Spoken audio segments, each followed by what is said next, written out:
नमस्कार, good morning, सुप्रभात। ओम श्री ब्रह्मानंदाय नमः। ओम श्री केशवानंदाय नमः। स्वागत है आप सभी लोगों का संविधान के इस आखिरी चरण के सेशन में। और हम लोगों ने कल संविधान के सभी जो अनुच्छेद हैं वो पूरे कर लिए थे। आज हम लोग संविधान में जो अनुसूचियां हैं, 12 अनुसूचियां, उसकी चर्चा करेंगे। और कल से हम लोग उसके जो रिविजन्स हैं वो स्टार्ट करेंगे। तो हमारे बीच में जो लोग जुड़ रहे हैं उन सभी का स्वागत है। और 2-3 दिन अगर हम थोड़ा सा मेहनत कर लेंगे तो बहुत सारी चीज़ें हमारी क्लियर भी हो जाएंगी। खास करके संविधान के बारे में जो बेसिक प्रोविजंस हैं वो हमारे क्लियर हो जाएंगे। तो आप जो जो लोग हमारे बीच जुड़ रहे हैं मैं उन सभी का स्वागत करता हूँ। मनीष राजपूत, अंजलि राजपूत, दीपक राजपूत, धर्मेंद्र सिंह वर्मा एडवोकेट, इंजीनियर दिनेश कुमार राजपूत, यशपाल सिंह राजपूत, सूर्य प्रताप सिंह, हरिशंकर राजपूत किसान, संजय लोधी, भूपेंद्र सिंह लोधी, ओम प्रकाश राजपूत लोधी, अनुराग ऋषि, रामचंद्र वर्मा जी लोधी, प्रीके प्रेमी, संतोष राजपूत लोधी, भारत राजपूत, पद्मेश लोधी जी, शिवशंकर राजपूत।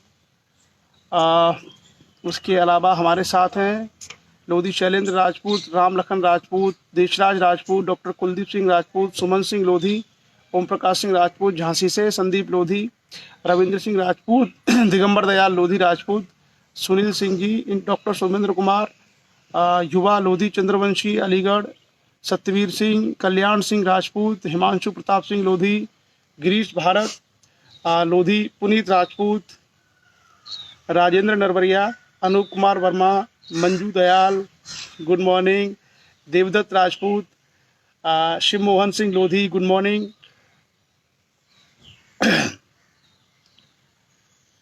स्वागत है आप सभी लोगों का। और थोड़ा सा रिवीजन और थोड़ा सा हम लोग ये देखेंगे कि संविधान में जो हमारी अनुसूचियां दी हैं उसके बारे में क्या। अशोक राजपूत जी, एडवोकेट उमेश राजपूत, यश राजपूत, महेंद्र पाल राजपूत जी, अवध सिंह लोधी, उदय सिंह समाज सेवक हमारे भाई, सुमेर सिंह राजपूत तैयारी कर रहे हैं पीसीएस की आप, लोधी भारत राजपूत बरेली से, देवेंद्र राजपूत नया खेड़ा दतिया, लोधी राजेंद्र सिंह नरवरिया, गुड मॉर्निंग अनुराग, कानपुर से संदीप, वीरेंद्र राजपूत जी बदायूं से, आरबीएस लोधी भिंड मध्य प्रदेश से, संजय लोधी अयोध्या से, राकेश लोधी, श्यामलाल लोधा, रामदेवी राजपूत। तो चलिए, स्वागत है सभी लोगों का। और हम लोग अब आरंभ करते हैं अपनी परिचर्चा, जिसमें संविधान की अनुसूचियों के बारे में बात करेंगे। और उससे पहले आज का विचार, सभी लोग एक बार कनेक्ट हो जाएं, फिर अपन करते हैं स्टार्ट। आज का विचार हम लोग लेंगे डॉक्टर भीमराव अंबेडकर, महान विधिवेत्ता, Ayushman Lodhi, engineer Omkar Lodhi Rajput, Sitaram Lodhi Rajput, Makhan Singh Lodhi, Ashish Rajput, Dharmendra Rajput, Bibbi. Good morning sir, U P preparing SSC CGL, okay okay good. Satyaveer Singh Rana, Hemlata Lodhi, Yogesh Kumar, Upendra Singh, Ravi Lodhi Lodhi, Bharat Rajput Lodhi, Raghavendra Rajput, Munesh Kumar, Omveer Singh Raj, Shivam Rajput, Harimohan Rajput, good, बहुत अच्छी बात की हरिमोहन राजपूत साहब ने। चलिए, सत्येंद्र लोधी, राकेश पांडे, डॉक्टर मोनू राजपूत, राम मिलन, शिव सिंह आर राजपूत हमारे बीच में गुजरात अहमदाबाद से, मंजू लता राजपूत, गुड मॉर्निंग, सुरेंद्र कुमार राजपूत। चलिए, सर्वेश कुमार, भूपेंद्र कुमार राजपूत, राहुल लोधी, तुलसी राम राजपूत, कृष्णा सिंह लोधी, दिनेश श्वेता सिंह लोधी, राकेश कुमार राजपूत, नरेंद्र वर्मा, यश प्रताप सिंह, राय सिंह माहौर, कृष्ण गोपाल लोधी। 171 लोग जुड़ चुके हैं। और कुछ और लोग जुड़ते हैं, उसके बाद हम लोग आरंभ करेंगे। Doctor Narayan Patel Katni, Bhagwan Kushwaha, Tulsi Ram Rajput, Rakesh Pandey good morning, Lodhi Hardaul Pathariya, Sunil Rajput, Ravindra Singh Rajput Lucknow, Satish Rajput, Sanjay Rajput good morning Sanjay, how you, Bunty Singh Lodhi, Dharmendra Singh Azad Hindustani, Shivam Rajput Tirwa, Amit Lodhi, Manvendra Singh Rajput, Hariom Lodhi,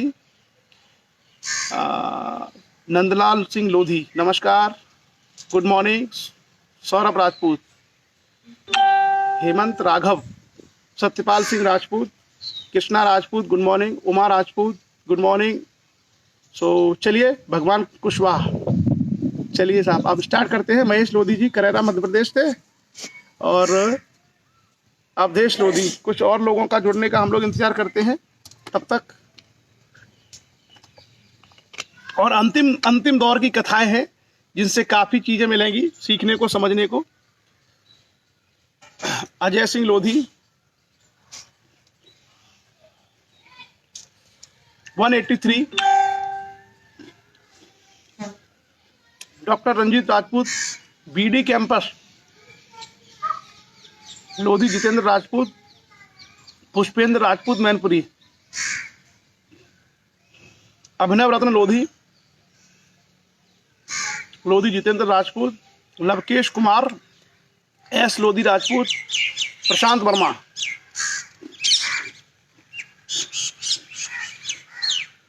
Vijendra Verma Rajput, Rahul Lodhi, doctor Ranjeet Rajput, Sanjay Rajput, Surendra Kumar Rajput, Arvind Kumar, Ram Singh Lodhi ji Panna से गुलबर्ग। तो चलिए लगभग 200 के आसपास लोग जुड़ चुके हैं और अब हम लोग स्टार्ट करते हैं संविधान पर अपनी अमृत कथा। और आज हम लोग बात करेंगे संविधान में दी गई अनुसूचियों के बारे में। क्लियर? सो अब तक हमने जो संविधान को समझा उसमें हमने जाना कि हमारा जो संविधान है उस संविधान में कुल मिलाकर के 395 अनुच्छेद हैं, 395 आर्टिकल्स। उसके अलावा उस संविधान को 22 भागों में बांटा गया है, 22 पार्ट्स में। उसके अलावा संविधान में 12 अनुसूचियां हैं जिसमें अलग अलग विषयों को रख दिया गया है, शेड्यूल, 12 शेड्यूल। सो हमने अब तक बात की थी भारत के संविधान के 395 अनुच्छेद के बारे में, हमने बात की थी संविधान के 22 भागों के बारे में। संविधान में कुछ अलग से जो प्रावधान किए गए हैं उसके लिए 12 अनुसूचियां जोड़ी गई हैं।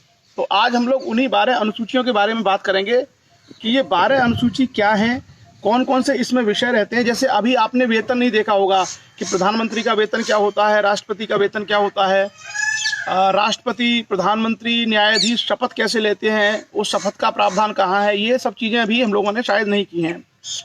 अलग अलग विषयों, राज्यों को लेकर के भी कुछ अलग अलग प्रोविजंस हैं, उसकी भी चर्चा हम लोगों ने नहीं की थी। तो सवाल ये कि संविधान में अगर सब लिखा हुआ है तो ये चीज़ें कहाँ हैं। तो जो चीज़ें अब तक कवर नहीं हुई हैं वो सारी कवर होने वाली हैं हमारे इन अनुसूचियों में। पहले शुरुआत में 9 अनुसूचियाँ थी, बाद में बढ़ा करके 12 अनुसूचियाँ संविधान में कर दी गई हैं और अलग अलग चीज़ों को लेकर के उसमें सब्जेक्ट को समाहित किया गया है। क्योंकि हमारा जो एक ही सेशन है, एक ही सेशन में 12 अनुसूचियों को हम लोग कवर करने का प्रयास करेंगे। तो आप ये बहुत इंपॉर्टेंट होने वाला परीक्षा के दृष्टिकोण से, क्योंकि इसमें अगर हम सारी अनुसूचियां कवर करेंगे तो विद्यार्थियों को एक ही सत्र में सारी की सारी जो अनुसूचियां हैं वो मिल जाएगी। तो आप सभी लोग अगर इसे शेयर कर देंगे इस लाइव सेशन को, तो एक ही सेशन में सारी अनुसूचियां होंगी और कोई भी विद्यार्थी अगर इस सेशन को देखेगा तो वो सारी अनुसूचियों को समझ पाएगा क्लियरली और कॉम्पिटिशन एग्जाम में उसको याद करने में, उनको समझने में सुविधा होगी। तो मेरा आप लोगों से, क्योंकि आज की क्लास में एक पैकेज है अनुसूचियों का, जैसे एक फंडामेंटल राइट का पैकेज हो सकता है, एक प्रधानमंत्री राष्ट्रपति का पैकेज हो सकता है। सो आप सब लोग कोशिश करिए कि इस पूरे जितने लोग इस चर्चा में, इसको सबको अपने अपने ग्रुप्स में, जितने भी ग्रुप्स हो सकते हैं या जो भी आपके फ्रेंड सर्कल है उसमें अगर आप शेयर करेंगे तो 12 की 12 अनुसूचियों की जानकारी पूरे के पूरे लोगों को एक साथ मिल जाएगी एक ही क्लास में। तो हम लोग स्टार्ट करते हैं और विचार के साथ। आज हमने डॉक्टर बाबा साहब भीमराव अंबेडकर का विचार लिया और उन्होंने एक बात कही थी। डॉक्टर भीमराव अंबेडकर ने कहा था कि सामाजिक स्वतंत्रता राजनीतिक स्वतंत्रता से ज़्यादा महत्वपूर्ण है। यानी अगर आपको पॉलिटिकल इंडिपेंडेंस मिलती है, फ्रीडम मिलती है, उससे ज़्यादा महत्वपूर्ण है सामाजिक स्वतंत्रता। सामाजिक स्वतंत्रता का मतलब यह है कि समाज में अगर आपको समानता का भाव मिलता है, समाज में अगर आपका सम्मान है, तो वो राजनीतिक आज़ादी से ज़्यादा जरूरी है। अगर आपको राजनीतिक आज़ादी दी जाती है, विधायक सांसद आप बना भी दिए जाते हैं, लेकिन उसके बाद भी यदि अगर आपका समाज में सम्मान नहीं है या आपके समाज का सम्मान नहीं है, तो वो राजनीतिक स्वतंत्रता बेमानी है, उसका कोई मतलब नहीं रह जाता। तो ये बहुत गहरी और गंभीर बात कही थी डॉक्टर अंबेडकर साहब ने कि सामाजिक समानता, सामाजिक स्वतंत्रता ज़्यादा महत्वपूर्ण है। क्योंकि किसी भी व्यक्ति की अगर इज्जत है, अगर मान सम्मान है, तभी उसके लिए राजनीति का, अर्थव्यवस्था का, हर चीज़ के मायने हैं। और यदि अगर उसकी सामाजिक इज्जत ही नहीं मिल पाई, जैसे मान लीजिए हमने किसी व्यक्ति को राष्ट्रपति बना दिया और उसके बाद भी उस व्यक्ति को या उस व्यक्ति के समाज के लोगों की लोग इज्जत नहीं करते, तो राजनीति के माध्यम से पद तो मिला, लेकिन समाज की स्थिति में कोई खास बदलाव नहीं हुआ। तो दुनिया भर में जितने भी बड़े बड़े आंदोलन हुए हैं, दुनिया भर में जितनी बड़ी बड़ी क्रांतियां हुई हैं, वो सारे के सारे बड़े आंदोलन, बड़ी क्रांतियां जिन्होंने मानव सभ्यता को बदला है, उनका आधार राजनीति नहीं है, उनका आधार समाज है। और शोषण और अत्याचार पूरे विश्व में अधिकांश मामलों में ये देखा गया है कि वो समाज के आधार पर हुआ है। जैसे निम्न वर्ग के जो समाज हैं, उनके साथ भेदभाव आर्थिक या राजनीतिक नहीं था, सामाजिक था। स्त्रियां समाज का हिस्सा हैं। स्त्रियों को शिक्षा से वंचित रखा गया, स्त्रियों को अपने पैरों पर खड़ा होने से रखा गया, दूर रखा गया। तो स्त्रियों के साथ जो भेदभाव है वो क्या है? वो सामाजिक है। वो पूरा का पूरा भेदभाव सामाजिक रूप से किया जाता था। तो भारत जैसे देश की सबसे बड़ी समस्या रही है सामाजिक भेदभाव। आज भी आपने देखा होगा कि बहुत सारे लोग ऐसे हैं जो पढ़ लिख करके अच्छे पदों पर पहुंचे, राजनेता भी बने, लेकिन अगर उनके समाजों की स्थिति हम देखें तो उनके समाजों को वो सम्मानजनक व्यवहार नहीं मिल पाया। तमाम लोग जो है उनके साथ उपेक्षा का व्यवहार, अनादर का व्यवहार, गैर बराबरी का व्यवहार करते रहे। तो डॉक्टर अंबेडकर इन सब चीज़ों को समझते थे कि समाज की समस्याओं का समाधान राजनीति के बाहर जाके सामाजिक आंदोलन में है। तो और ये सबके साथ है, ये किसी न किसी रूप में हर समाज के साथ ऐसी स्थिति बनी हुई है।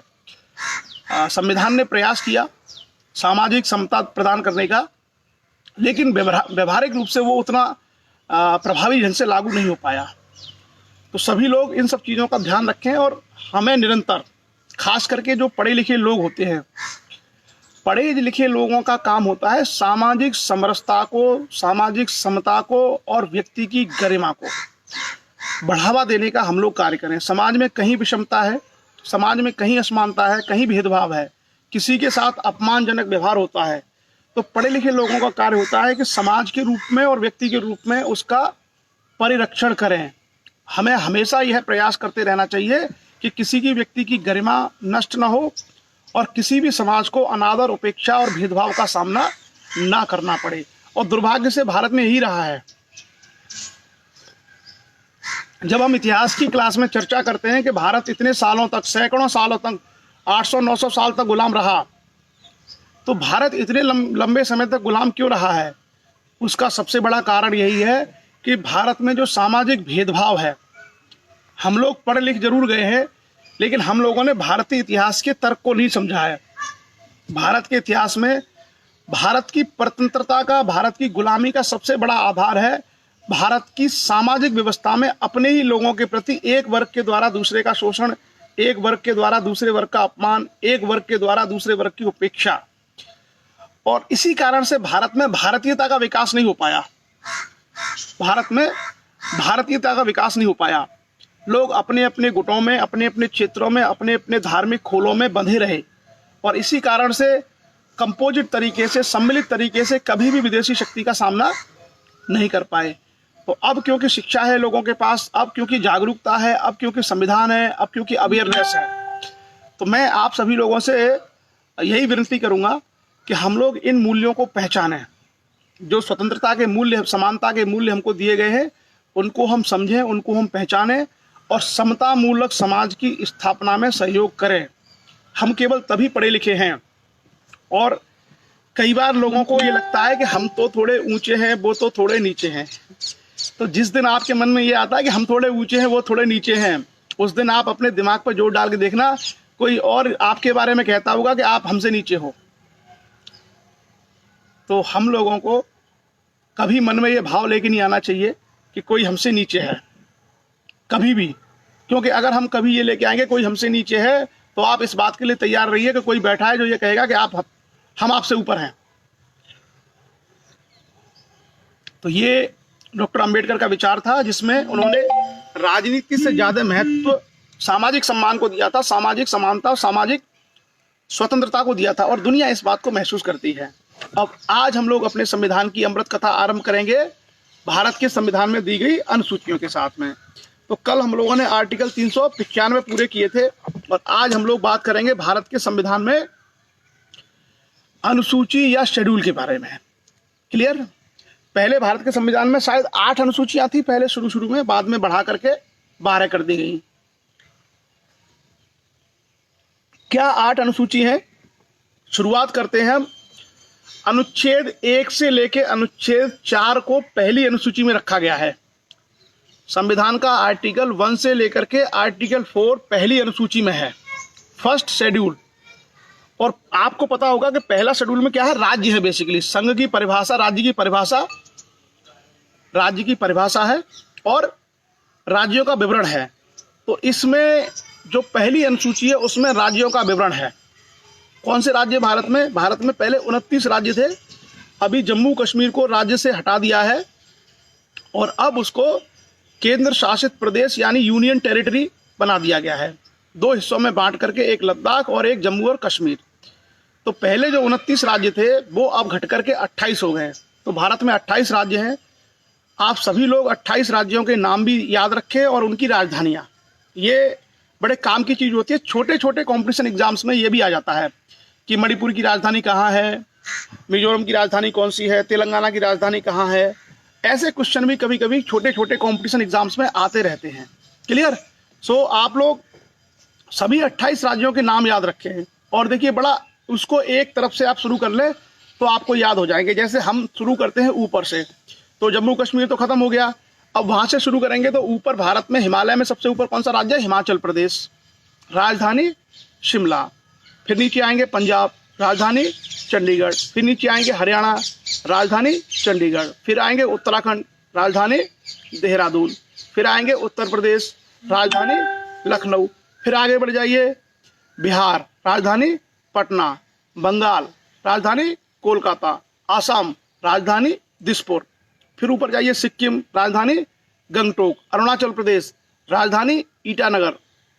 मणिपुर, राजधानी इम्फाल। मिजोरम, राजधानी आइजोल। उसके बाद आपका मेघालय, राजधानी शिलोंग। अगरतला, राजधानी त्रिपुरा की राजधानी अगरतला। और उसके बाद हमारा बचा नागालैंड, उसकी राजधानी कोहिमा। उधर के सारे राज्य हो गए। अब लौट के आ जाइए फिर इधर में, उड़ीसा, राजधानी भुवनेश्वर। उसके बाद आपका झारखंड, राजधानी रांची। उसके बाद छत्तीसगढ़, राजधानी रायपुर। अंदर घुसेंगे, मध्य प्रदेश, राजधानी भोपाल। और पीछे जाएंगे राजस्थान, राजधानी जयपुर। और पीछे जाएंगे पश्चिम में गुजरात, राजधानी गांधीनगर। फिर आएंगे नीचे महाराष्ट्र, राजधानी मुंबई। उसके बाद नीचे जाएंगे गोवा, राजधानी पणजी। फिर नीचे जाएंगे कर्नाटक, राजधानी बेंगलोर। फिर नीचे जाएंगे तेलंगाना, राजधानी हैदराबाद। आंध्र प्रदेश, राजधानी अमरावती। उसके फिर नीचे जाएंगे तमिलनाडु, राजधानी चेन्नई। केरला, राजधानी तिरुवनंतपुरम। तो मुझे लगता है सारे राज्य कवर हो गए। तो भारत में ये 28 राज्य हैं, इनकी राजधानियां भी। तो सभी लोग 28 के 28 राज्यों को जाने और इनकी जो राजधानी है ये भी जाने। ये संविधान के जो पहली अनुसूची है इसमें दिया है विवरण कि भारत के 28 राज्य कौन से हैं, उनका राज्य क्षेत्र क्या है। क्लियर? आगे बढ़ते हैं।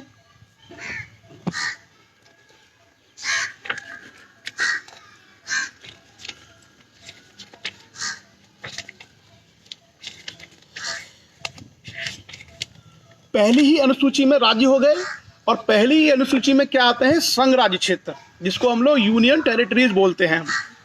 आप लोगों ने पढ़ा होगा यूनियन टेरिटरीज के बारे में। भारत में इस समय 8 हैं।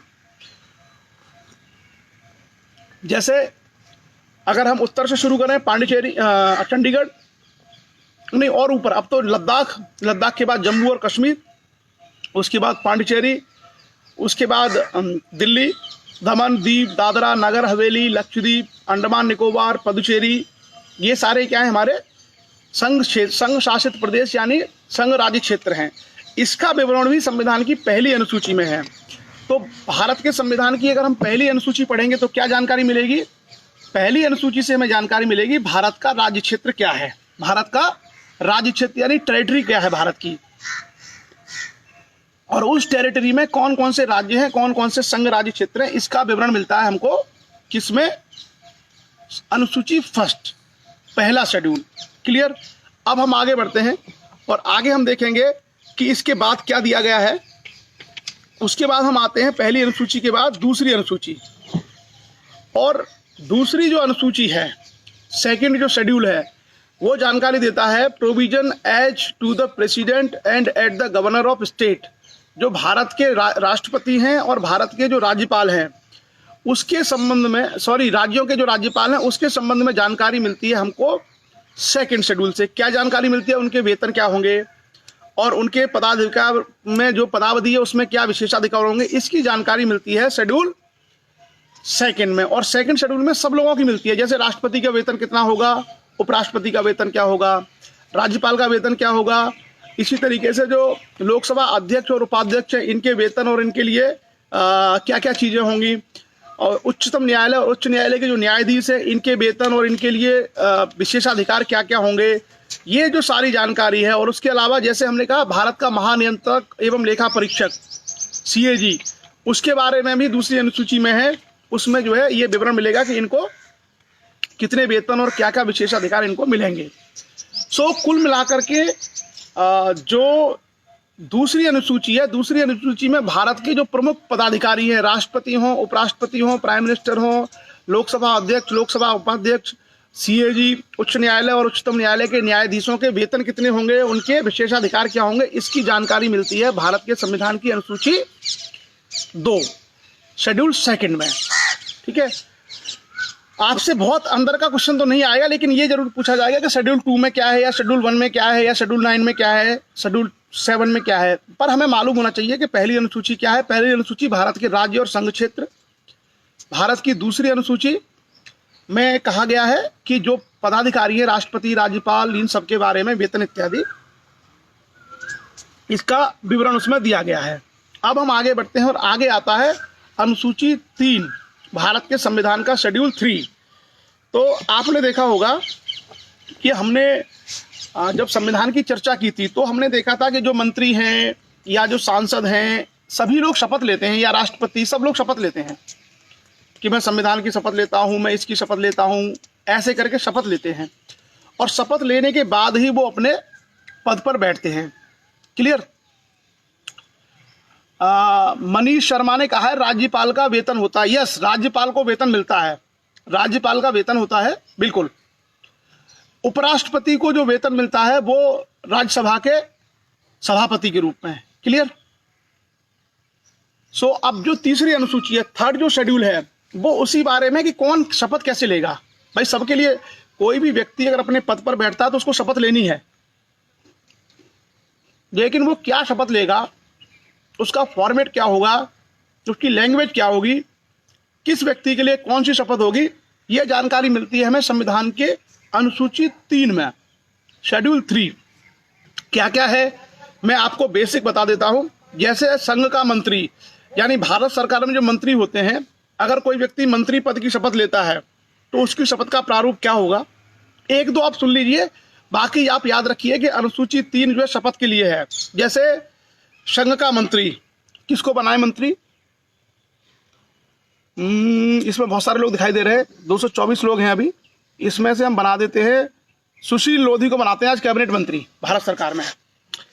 तो संघ के मंत्री के लिए क्या क्या शपथ का प्रारूप है? मैं अमुक, अमुक की जगह क्या नाम आ जाएगा? मैं सुशील लोधी। या तो आप ये कह सकते हैं कि ईश्वर की शपथ लेता हूं, और अगर आप ईश्वर को नहीं मानते, आप ईश्वर की शपथ नहीं लेना चाहते हैं, तो संविधान में शब्द दिया गया उसकी जगह पे सत्य निष्ठा से प्रतिज्ञा करता हूं। मतलब आप बिना ईश्वर की शपथ लिए भी संविधान के कोई पद धारण कर सकते हैं। आप कह सकते हैं कि मैं सत्यनिष्ठा से प्रतिज्ञा करता हूं। तो दो में से कोई एक वर्ड आपको यूज करना है, या तो मैं ईश्वर की शपथ लेता हूं या मैं सत्यनिष्ठा से प्रतिज्ञा करता हूं। तो मैं सुशील लोधी सत्यनिष्ठा से प्रतिज्ञा करता हूं कि मैं विधि द्वारा स्थापित भारत के संविधान के प्रति सच्ची श्रद्धा और निष्ठा रखूंगा। ये हम भारत सरकार के मंत्री की बात कर रहे हैं।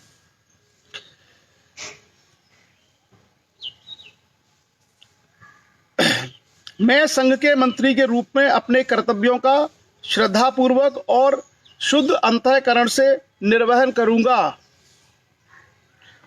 तथा मैं भय, पक्षपात, अनुराग या द्वेष के बिना सभी प्रकार के लोगों के प्रति संविधान और विधि के अनुसार न्याय करूंगा। उसके अलावा, ये तो हो गई शपथ, उसके अलावा जो मंत्री होता है उसको गोपनीयता की शर्त भी शपथ लेनी होती है। अर्थात संघ का जो मंत्री होता है उसको अपने कार्यों को गोपनीय रखना होता है, जो भी निर्णय लिए जाते हैं।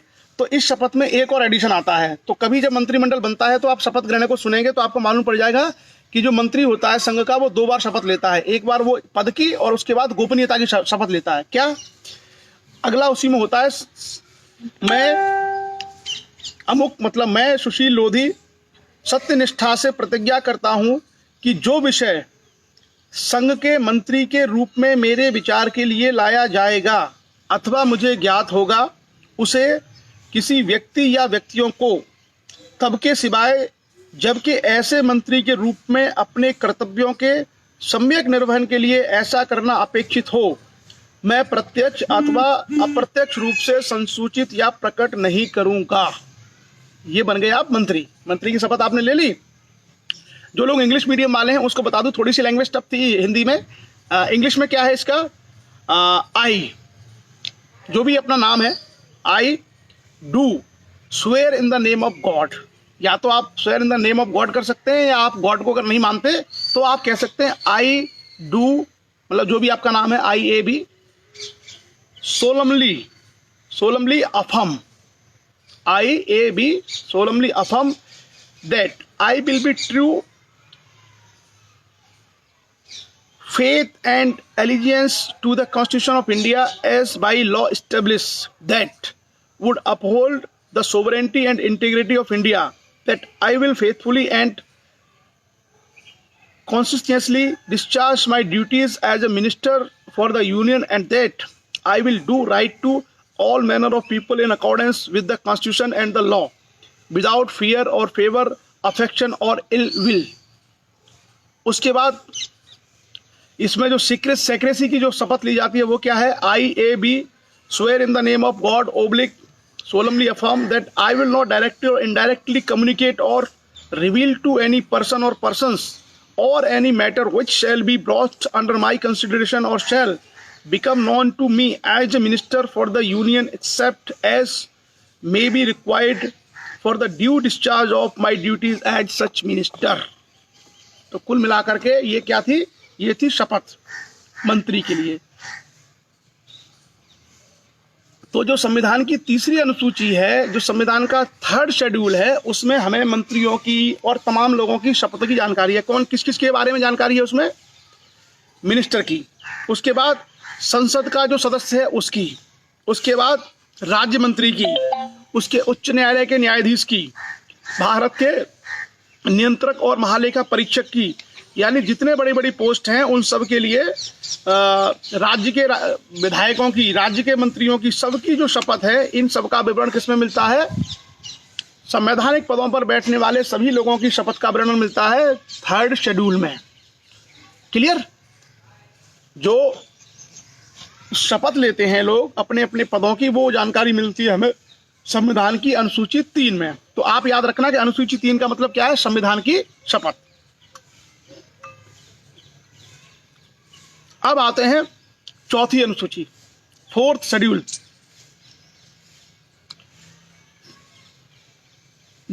डॉक्टर सोमेंद्र कुमार ने कहा है कि यहां तब के सिवा, जब का क्या मतलब, तब के सिवा मतलब कोई ऐसी परिस्थिति है जब वो करना ही पड़े, केवल तभी आप कर सकते हैं। नॉर्मल कोर्स में आप उसको रिवील नहीं कर सकते, बता नहीं सकते किसी को। क्लियर? आगे बढ़ते हैं शेड्यूल 4।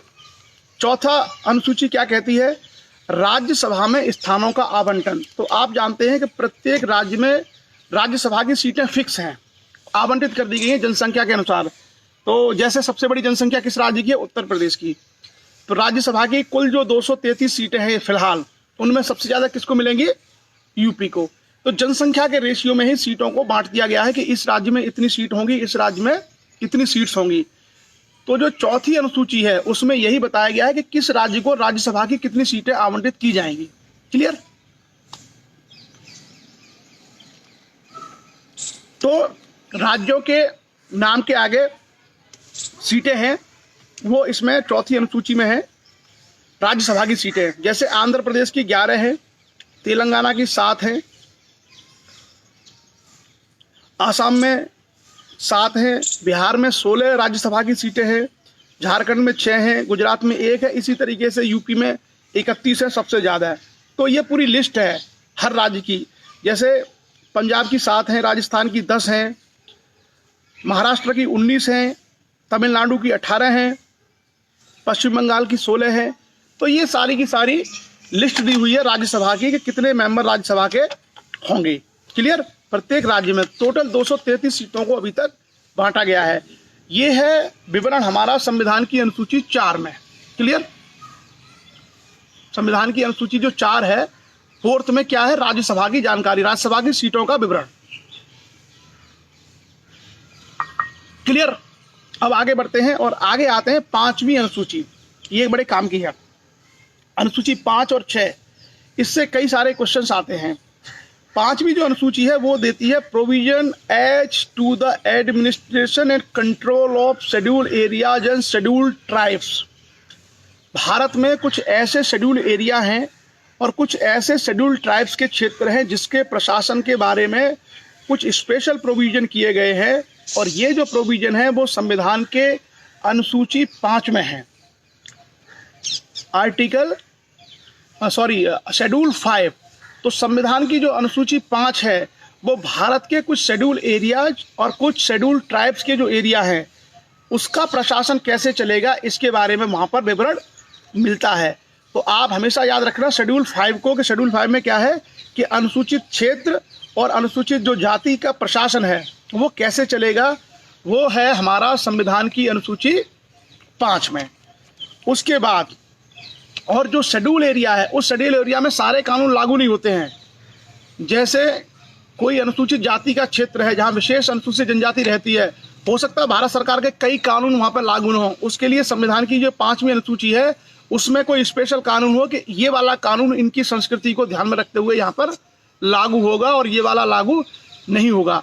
तो आप हमेशा याद रखिए कि अनुसूची 5 में ये स्पेशल प्रोविजन किए गए हैं ताकि हम लोग उनकी संस्कृति और उनका जो जीविका है उसको बचा के रख पाए। क्लियर? सो ये है आर्टिकल अनुसूची 5। उसके बाद हम आते हैं अनुसूची, इसमें डिटेल में बहुत सारी चीज़ें हैं पर हम लोग डिटेल में नहीं जा रहे हैं।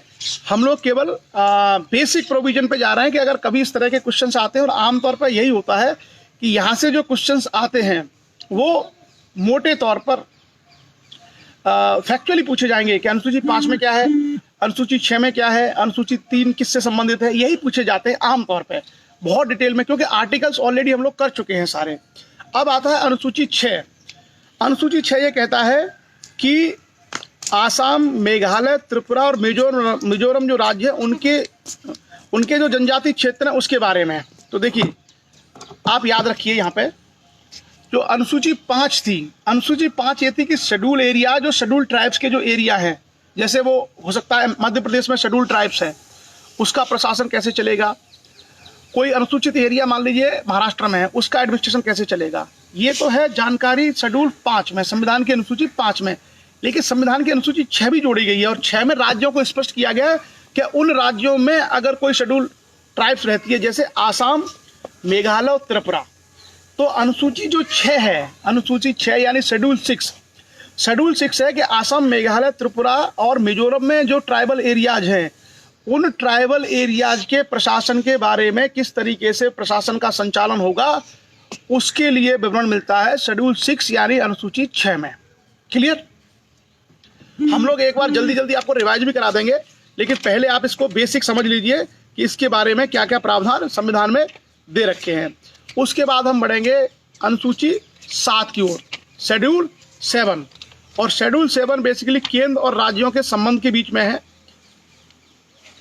शेड्यूल 7, तो शेड्यूल 7 का मतलब है केंद्र और राज्यों के संबंध। तो अगर कभी आपसे पूछा जाता है कि भारत की जो सरकार है और अन्य अन्य राज्यों की सरकारों के बीच में जो संबंध है, वो संबंधों की जानकारी हमको कहाँ से मिलती है, तो उसके लिए है शेड्यूल 7 यानी अनुसूची 7।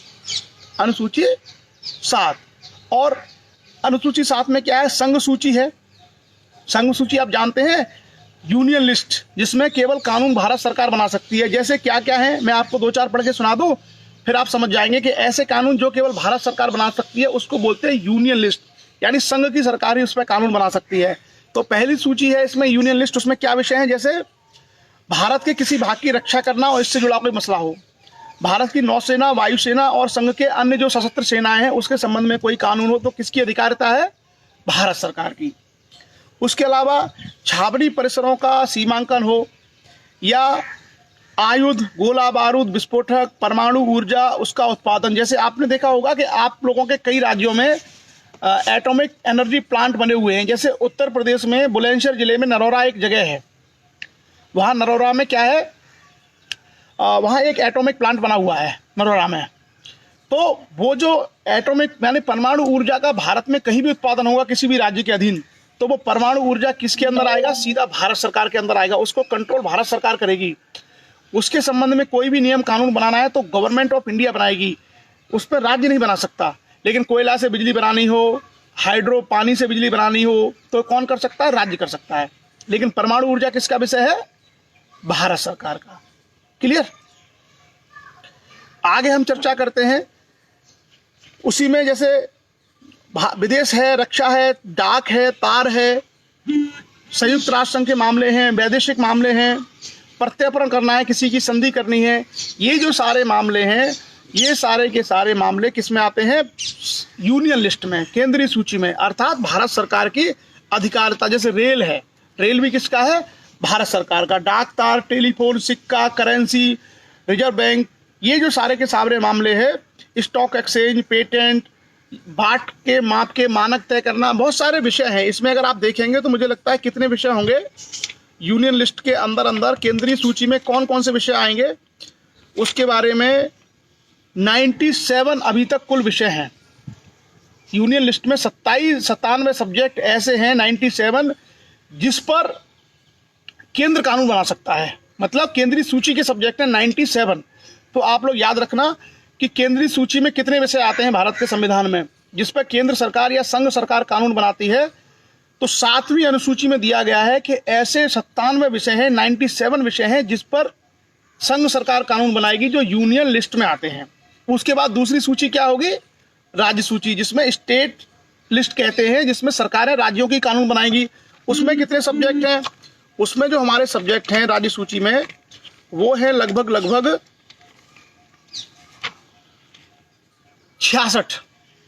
66 सब्जेक्ट। कितने सब्जेक्ट हैं, 66। जैसे मैं आपको बता दूं 2-4 सब्जेक्ट आप याद रखना और आपको समझ में आ जाएगा। जैसे लोक व्यवस्था यानी लॉ एंड ऑर्डर, आपने देखा होगा कि कानून व्यवस्था को बनाए रखना राज्य का मामला है, केंद्र का मामला नहीं है। आपके जिले में क्या कोई कानून तोड़ रहा है, क्या हो रहा है, वहाँ का जो कलेक्टर और वहाँ का जो एसपी है वही इस काम को करेगा। तो ये किसके विषय है, कानून व्यवस्था बनाना किसके विषय है, राज्य के। ठीक है। उसके अलावा आगे हम देखें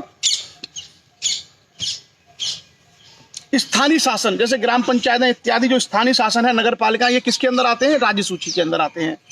उसके अलावा सफाई, स्वच्छता, हॉस्पिटल इत्यादि ये किसके अंदर आते हैं, राज्य के अंदर आते हैं। ठीक है।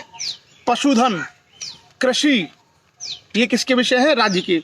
सिंचाई, मछली पालन, ये सब राज्य के अंदर आते हैं। ठीक है।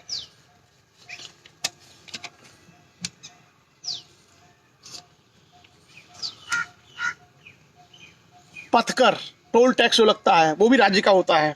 ठीक है।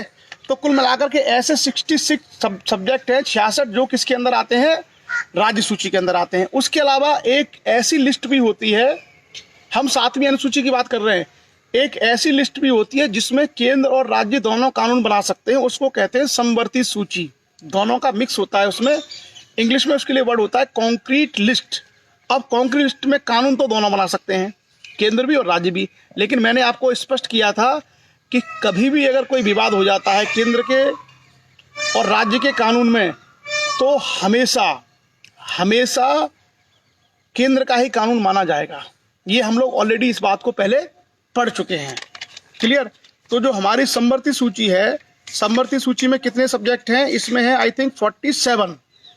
तो केंद्रीय सूची में, यूनियन लिस्ट में 97, राज्य सूची में 66 और समवर्ती सूची में 47 सब्जेक्ट हैं जो 7वीं संविधान की 7वीं अनुसूची में दिए गए हैं, जिस पर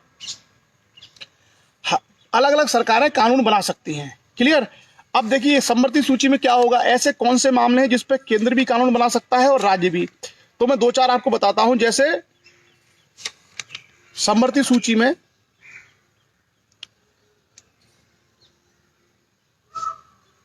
ट्रस्ट वगैरह के जो कानून हैं उसके बारे में दोनों के पास पावर है। उसके बाद विवाह और वैवाह विच्छेद, शिशु अवयस्क दत्तक ग्रहण इत्यादि में दोनों कानून बना सकते हैं। पशुओं के प्रति क्रूरता होती है, अगर उसको रोकने के लिए दोनों लोग कानून बना सकते हैं। वन्य जीवों और जंतुओं के संरक्षण के लिए दोनों कानून बना सकते हैं। आर्थिक और सामाजिक योजना के लिए, यानी दोनों सरकारें आर्थिक और सामाजिक योजना के कानून बना सकती हैं।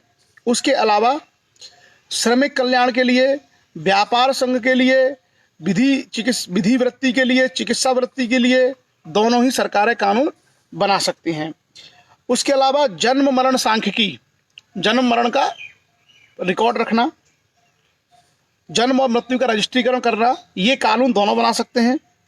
उसके अलावा कच्चे जो जूट है उसका काम हो, या उसके अलावा बॉयलर है, विद्युत है, जैसे बिजली के बारे में दोनों के पास पावर है। एटॉमिक एनर्जी तो कंप्लीटली सेंटर का है, लेकिन हाइड्रो के लिए या एनटीपीसी वगैरह का आपने नाम सुना होगा, ताप विद्युत इत्यादि के लिए दोनों के पास शक्तियां मिली हुई हैं। क्लियर?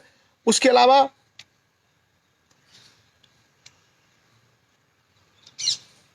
उच्चतम न्यायालय से भिन्न जो न्यायालय होते हैं, जिला न्यायालय इत्यादि की शक्तियों का विस्तार करना हो, उसके बारे में दोनों को ही शक्तियां मिली हुई हैं। तो ये है हमारा शेड्यूल 7। तो शेड्यूल 7 में बेसिकली केंद्र और राज्यों के संबंधों के बारे में जानकारी दी गई है 7वीं अनुसूची में, जिसमें 3 लिस्ट हैं। पहली लिस्ट है केंद्रीय सूची, जिसमें 97 विषय हैं जिस पर केवल केंद्र सरकार यानी संघ सरकार कानून बनाएगी। उसके बाद दूसरी सूची है राज्य सूची या स्टेट लिस्ट, जिसमें 66 विषय हैं, उस पर कानून बनाने का कार्य कौन करेगा? राज्य की सरकार। उसके अलावा एक और सूची दी गई है जिसको कहते हैं कॉन्क्रीट लिस्ट या समवर्ती सूची, और समवर्ती सूची पर कानून बनाने की शक्ति केंद्र और राज्य दोनों को है, लेकिन अगर कभी ऐसा विवाद खड़ा हो जाता है तो केंद्र का ही कानून प्रभावी माना जाएगा। तो ये है हमारा 7वीं अनुसूची, संविधान का 7th शेड्यूल। और ये 7वीं अनुसूची बहुत इंपॉर्टेंट है, मतलब कई बार ये परीक्षाओं में पूछी जाती है, तो आप लोग 7वीं अनुसूची को याद रखें कि 7वीं अनुसूची में क्या लिखा हुआ है, किसके बारे में है। सिंपली तो केंद्र राज्य संबंध है, लेकिन उसमें तीनों अनुसूचियां दी गई हैं, केंद्रीय सूची, राज्य सूची और समवर्ती सूची जैसे विषयों में कानून बनाने की शक्तियां राज्य और केंद्र को। क्लियर? उसके बाद हम आते हैं 8वीं अनुसूची। 8वीं अनुसूची में क्या दी गई है? भाषाएं दी गई हैं। 8वीं अनुसूची में भाषाएं दी गई हैं, लैंग्वेजेस। तो भारत में अभी 8वीं अनुसूची में 22 भाषाएं हैं। 8वीं अनुसूची में अभी 22 भाषाओं का उल्लेख है, और जिसको मैं पढ़ देता हूं। कोई अगर नई ऐड हुई हो तो आप इंटरनेट से चेक कर लीजिएगा। मेरे पास जो जानकारी है उसके अनुसार 8वीं अनुसूची में 22 भाषाएं हैं। क्या क्या है? आसामिया, बंगला, बोडो, डोगरी, गुजराती, हिंदी, कन्नड़, कश्मीरी, कोंकणी, मैथिली, मलयालम, मणिपुरी, मराठी, नेपाली, उड़िया, पंजाबी, संस्कृत, संथाली, सिंधी, तमिल, तेलुगु, उर्दू। और हिंदी इंग्लिश तो आपको पता ही है, भाषा की राजभाषा के रूप में प्रयोग होती हैं। तो भारत में 22 भाषाओं को आधिकारिक भाषा का दर्जा दिया गया है, और जो संविधान की 8वीं अनुसूची में है। तो आपने देखा होगा कि बहुत सारे लोग, जैसे बुंदेलखंड के जो लोग हैं, एक प्रस्ताव में देख रहा था कि बुंदेलखंड के लोगों ने बुंदेलखंडी को 8वीं अनुसूची में लाने के लिए आवेदन दिया है। बुंदेलखंड के लोग चाहते हैं कि जो बुंदेलखंडी भाषा है इसको 8वीं अनुसूची में शामिल किया जाए। अच्छा, अब ये भाषाएं कहाँ कहाँ से हैं? अभी जो 22 भाषाएं हैं उसमें मैं आपको बताऊं, जैसे आसामिया आसाम में बोली जाती है, बांग्लादेश वेस्ट बंगाल में बोली जाती है, बोडो जो भाषा है आपकी बोडो आसाम में बोली जाती है, डोगरी जम्मू कश्मीर में बोली जाती है, खास करके जम्मू वाले रीजन में डोगरी, गुजराती गुजरात में, हिंदी आपको पता है भारत के बहुत बड़े हिस्से में बोली जाती है, कन्नड़ कर्नाटका में, कश्मीरी कश्मीर में, कोंकणी गोवा में, मैथिली जो उत्तरी बिहार है वहाँ बोली जाती है मैथिली, मलयालम केरला में, मणिपुरी मणिपुर में, मराठी महाराष्ट्र में, नेपाली जो तराई का एरिया है यूपी और बिहार का नेपाल से लगा हुआ वहाँ पर नेपाली बोली जाती है, और उड़िया उड़ीसा में, पंजाबी पंजाब में, संस्कृत के लिए पर्टिकुलर कोई एरिया नहीं है, पर संस्कृत जो देव स्थान है या जो संस्कृत विद्यालय इत्यादि में इसका प्रयोग किया जाता है। संथाली खास करके जो बंगाल में और जो इधर झारखंड उड़ीसा में जो संथाली लोग हैं, बेसिकली बंगाल में, वो संथाली भाषा है उनकी। और सिंधी जो भारत का गुजरात का एरिया जो सिंध से लगा हुआ है पाकिस्तान के क्षेत्र से, वहाँ की भाषा है सिंधी। तमिलनाडु में, तेलुगु आंध्र प्रदेश और तेलंगाना में, और उर्दू जो है अलग अलग जगह पे जम्मू कश्मीर में भी बोली जाती है, हैदराबाद में बोली जाती है, अलग अलग जगह पे उर्दू को लोग इस्तेमाल करते हैं। तो ये 8वीं अनुसूची है जिसमें 22 भाषाओं को रखा गया है, और इन भाषाओं के लिए स्पेशल पैकेज मिलता है इनको बढ़ावा देने के लिए। क्लियर? तो ये होगी संविधान की 8 अनुसूचियाँ। हम आगे बढ़ेंगे और आगे आते हैं संविधान की 9वीं अनुसूची क्या, और ये बड़ी विवादित रही है, ये बहुत विवादित रही है। 9वीं अनुसूची में बेसिकली भूमि सुधार से संबंधित कानून है, उसके अलावा जागीरदारी उन्मूलन से संबंधित कानून है, बीमा से संबंधित, रेल कंपनी उद्योग इत्यादि से संबंधित बहुत सारे कानून हैं। जो 9वीं अनुसूची है, इस 9वीं अनुसूची में बहुत सारे कानूनों को बना के इसमें डालते रहते हैं सरकार। लेकिन इसमें था क्या कि पहले ये था कि कोई भी कानून अगर सरकार ने बनाया और अगर 9वीं अनुसूची में डाल दिया तो उसकी उच्चतम न्यायालय समीक्षा नहीं कर सकता था। तो कई बार सरकारें क्या करती थी कि कानून बनाया और 9वीं अनुसूची में डाल दिया, वो संविधान उसमें नहीं आता था रिव्यू में, तो इस कारण से वो फिर लागू हो जाता था। तो सुप्रीम कोर्ट ने बाद में समीक्षा की कि कोई भी कानून बना करके अगर संसद डाल देगी और वो कानून संविधान के सम्मत नहीं है तो उसकी समीक्षा कैसे होगी। तो पहले 9वीं अनुसूची में जितने कानून डाले गए थे वो कानूनों की समीक्षा नहीं हो सकती थी, लेकिन अब 9वीं अनुसूची में भी अगर कोई कानून बना के डाला जाता है तो सुप्रीम कोर्ट उसकी समीक्षा कर सकता है। क्लियर? तो अलग अलग समय पर जो कानून बनाए गए हैं उन कानूनों को डाला गया है, विशेष प्रयोजन के लिए कानून जो बने हैं उनको संविधान की 9वीं अनुसूची में। क्लियर? और इसमें आज की डेट में मेरे ख्याल से सैकड़ों कानून हैं। आज की डेट में अगर आप देखेंगे तो सैकड़ों कानून आपको इसमें मिलेंगे। उसके बाद हम आते हैं संविधान की 10वीं अनुसूची, बहुत बड़ा है। 9वीं अनुसूची में बहुत कानून है, मुझे लगता है होंगे कम से कम नहीं तो 300 के आसपास। अब इतने कानून कौन याद रखेगा। हमारा काम यह है कि 9वीं अनुसूची का मतलब क्या था। 9वीं अनुसूची का मतलब ये था कि कुछ स्पेशल कानून जो बनते थे उनको डाल देते थे और फिर उनकी समीक्षा न्यायालय में नहीं होती थी। बाद में न्यायालय ने कहा कि भैया ऐसा नहीं है, अगर संविधान के खिलाफ कोई कानून बना के डाल दोगे तो हम उसकी रिव्यू करेंगे। तो जैसे मैं आपको उदाहरण के रूप में बताऊं कि मध्य प्रदेश में उसमें जो है तमिलनाडु में ओबीसी को आरक्षण है शायद 69%। वैसे ओबीसी को आरक्षण 27% ही है, कहीं 14 कहीं 27, पर तमिलनाडु में 69% कर दिया था सरकार ने और उसको डाल दिया 9वीं अनुसूची में। उसका रिव्यू नहीं हो सकता, तो वहाँ पर इतना ये मिला हुआ है। क्लियर?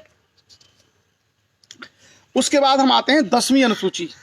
संविधान की 10वीं अनुसूची, 10th शेड्यूल क्या है, संविधान की 10वीं अनुसूची क्या है, और ये बहुत इंपॉर्टेंट है। 10वीं अनुसूची आपको कुछ चीज़ें जाननी चाहिए। जैसे आपने देखा होगा कई बार क्या होता है कि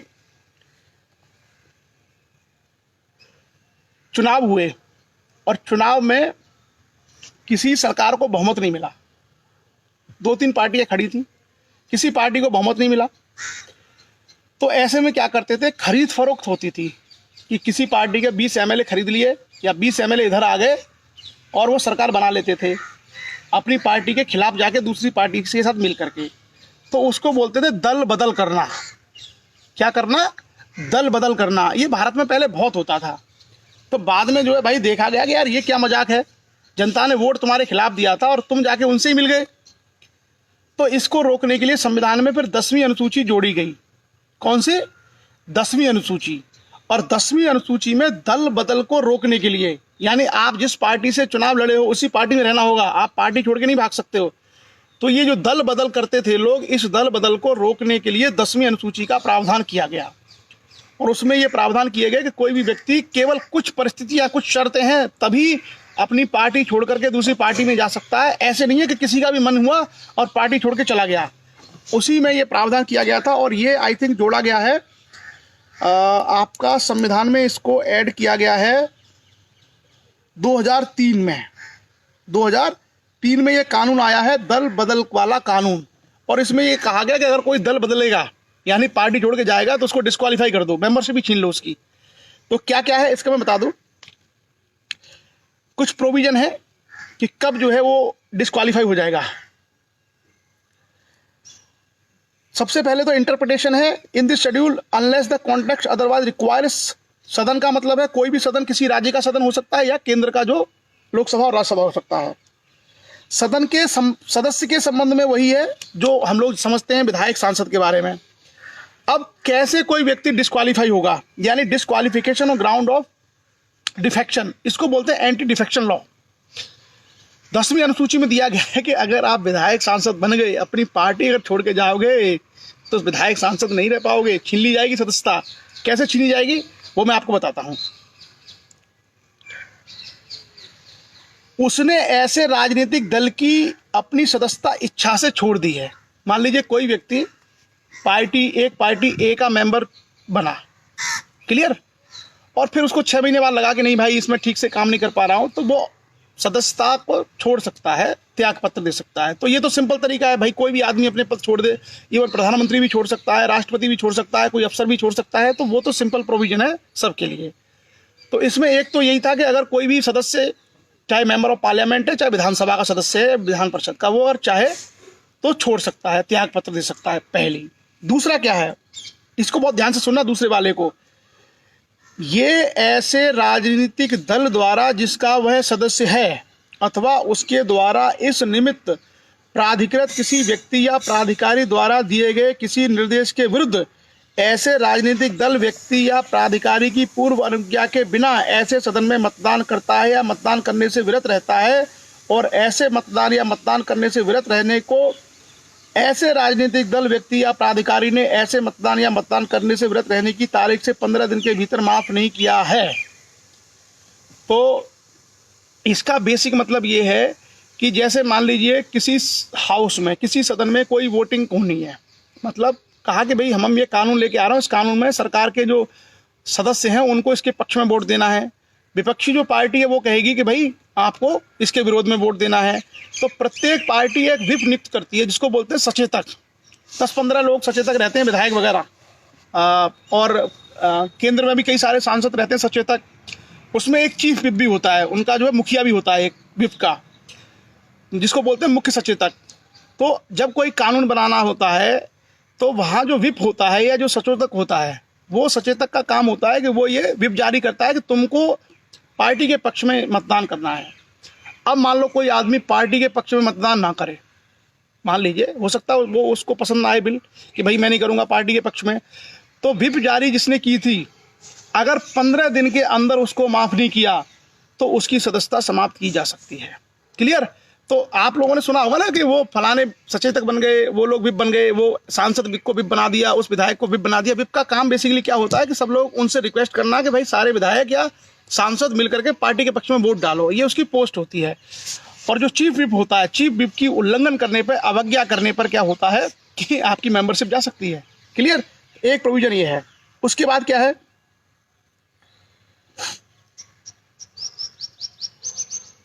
आगे देखते हैं।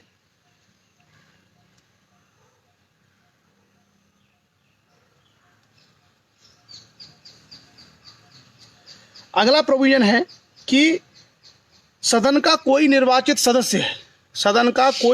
सदस्य जो किसी राजनीतिक दल द्वारा खड़े किए गए अभ्यर्थी से भिन्न रूप में सदस्य निर्वाचित हुआ है, सदन का सदस्य होने के लिए निर्धारित होगा यदि वह ऐसे निर्वाचन के पश्चात किसी राजनीतिक दल में सम्मिलित हो जाता है। जैसे मान लीजिए कि आप में से किसको बनाया जाए, शिवशंकर राजपूत।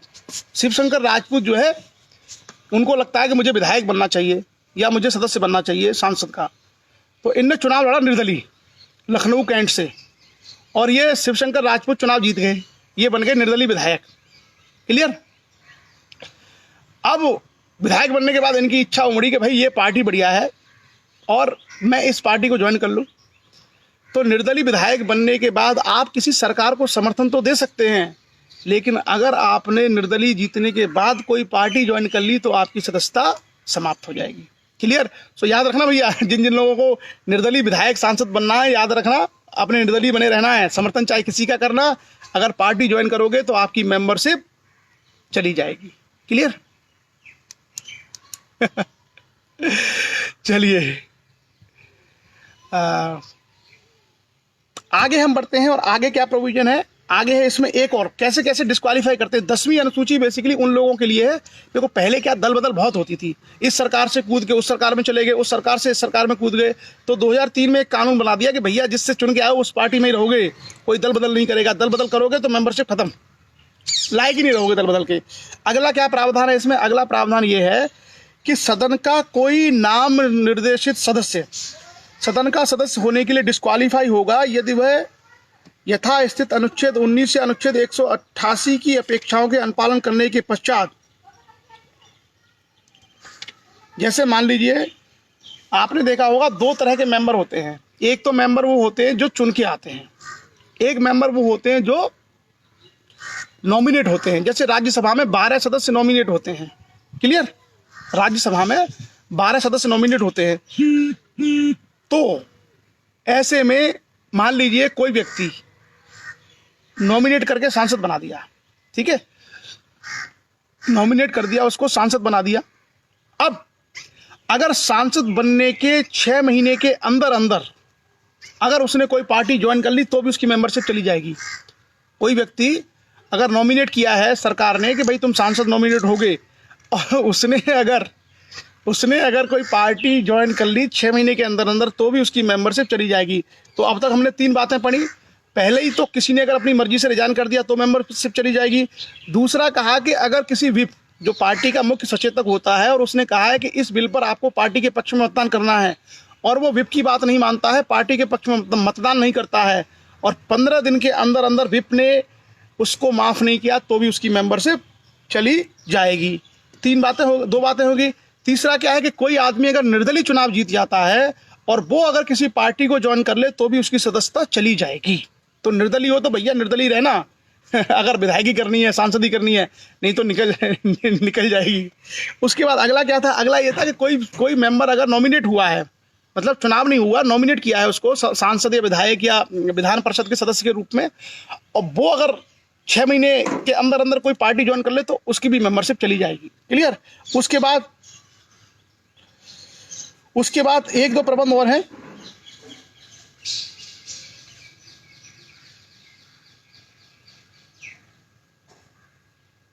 हाँ, ये 4 प्रोविजन है जिसके आधार पर किसी को डिस्क्वालीफाई किया जा सकता है। अब आता है कि disqualification on ground of defection not to apply in case of merger. अब आपने देखा होगा, एक तो ये चीज़ हो गई कि ये तो सदस्यों के बारे में हो गया कि भाई ये कैसे जाएंगे। क्लियर। अब कैसे इनके ये डिस्क्वालीफाई होंगे। कभी का आपने देखा होगा पार्टी की पार्टी मिल जाती है, मतलब किसी ने अपनी पार्टी का बिला दूसरी पार्टी में कर दिया, ऐसा भी होता है।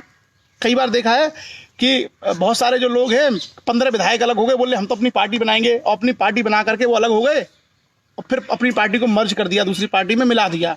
तो मर्जर कैसे होगा। ऐसे नहीं है कि कोई भी आदमी निकल के 4 आदमी अपनी पार्टी बना के मर्ज हो जाएंगे, ऐसे नहीं। संविधान में प्रक्रिया दी है, केवल उसी तरीके से आप मर्ज कर सकते हो। क्या प्रक्रिया है। प्रक्रिया यह है कि कोई भी राजनीतिक दल, मान लीजिए उसके 1/3 मेंबर, 1/3 सदस्य, जैसे मान लीजिए एक पार्टी है जिसमें 90 सदस्य हैं और दूसरी पार्टी को उनको समर्थन करना है, तो वो 20 लोग अगर निकल के चले जाएंगे तो उनको इस्तीफा देना पड़ेगा। वो जा नहीं सकते निकल के 20 लोग, कम से कम 33 लोग निकल के जाएं तो उसको बोलते हैं 1/3। और ये 1/3 लोग जा करके अपनी पार्टी फॉर्म करके मर्ज कर सकते हैं दूसरी सरकार को या समर्थन दे सकते हैं। लेकिन 1/3 से कम अगर लोग गए तो उसको सबको डिस्क्वालीफाई कर दिया जाएगा, उनको इस्तीफा देना पड़ेगा या डिस्क्वालीफाई हो जाएंगे। जैसे मैं आपको बताऊं, मध्य प्रदेश में अभी एक घटनाक्रम हुआ था। मध्य प्रदेश में क्या हुआ था कि कुछ विधायकों ने 20 के आसपास जो विधायक थे, उन विधायकों ने क्या दे दिया, इस्तीफा दे दिया अपनी पार्टी से। मतलब इस्तीफा क्या, वो अपनी पार्टी छोड़ करके वो दूसरी पार्टी में चले गए।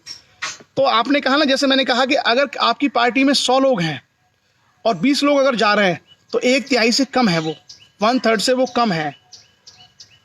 20 लोग कितने हो गए, 20%, और चाहिए 33%। तो 33% लोग अगर जाते हैं तो वो अपनी पार्टी फॉर्म कर सकते हैं और वो फिर वैलिड है, संवैधानिक है। लेकिन अगर 20% लोग गए तो इसका मतलब है कि आपको इस्तीफा देना पड़ेगा, आप डिस्क्वालीफाई हो गए 100%। इसको बोलते हैं एंटी डिफेक्शन लॉ, दल परिवर्तन विरोधी कानून। तो कोई भी आदमी अपनी मर्जी से, 4 आदमी ये नहीं कह सकते कि ये पार्टी छोड़ के जा रहे हैं दूसरी पार्टी को समर्थन देंगे।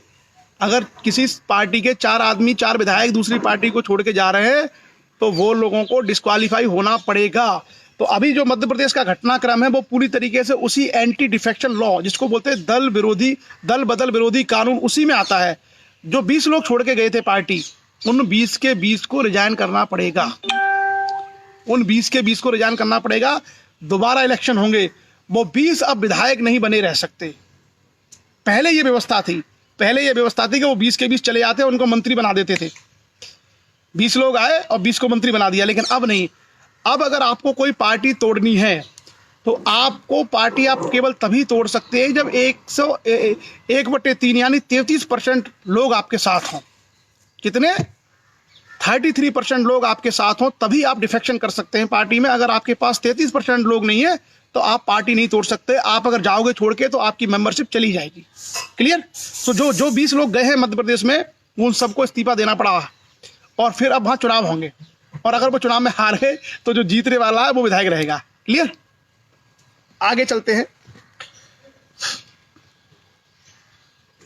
अगर किसी ने दल बदला है या दल बदल का कोई काम हुआ है, किसी ने दल बदला है या उसको लेके कोई विवाद है कि भाई ये दल बदल हुआ है, इनने पार्टी छोड़ी है, दूसरी पार्टी को समर्थन दिया है, ये डिस्क्वालीफाई होंगे, ये होगा वो होगा। अगर ऐसा कोई विवाद आएगा तो इसका निपटारा कौन करेगा? यानी आपने देखा लोग हाईकोर्ट भागते हैं, कोई कहीं भागता है, कोई कहीं भागता है। तो जब भी डिफेक्शन की बात आएगी, उस डिफेक्शन में का विवाद का निपटारा कौन करेगा, कौन उसकी सुनवाई करेगा? तो अगर ये कभी मामला उठता है कि कोई व्यक्ति इस 10वीं अनुसूची के अनुसार डिस्क्वालीफाई है या नहीं है, तो इसका निर्णय करेगा सभापति या अध्यक्ष। जो सभापति या अध्यक्ष होगा वो निर्णय करेगा कि ये ऐसा हुआ है या नहीं हुआ है। लेकिन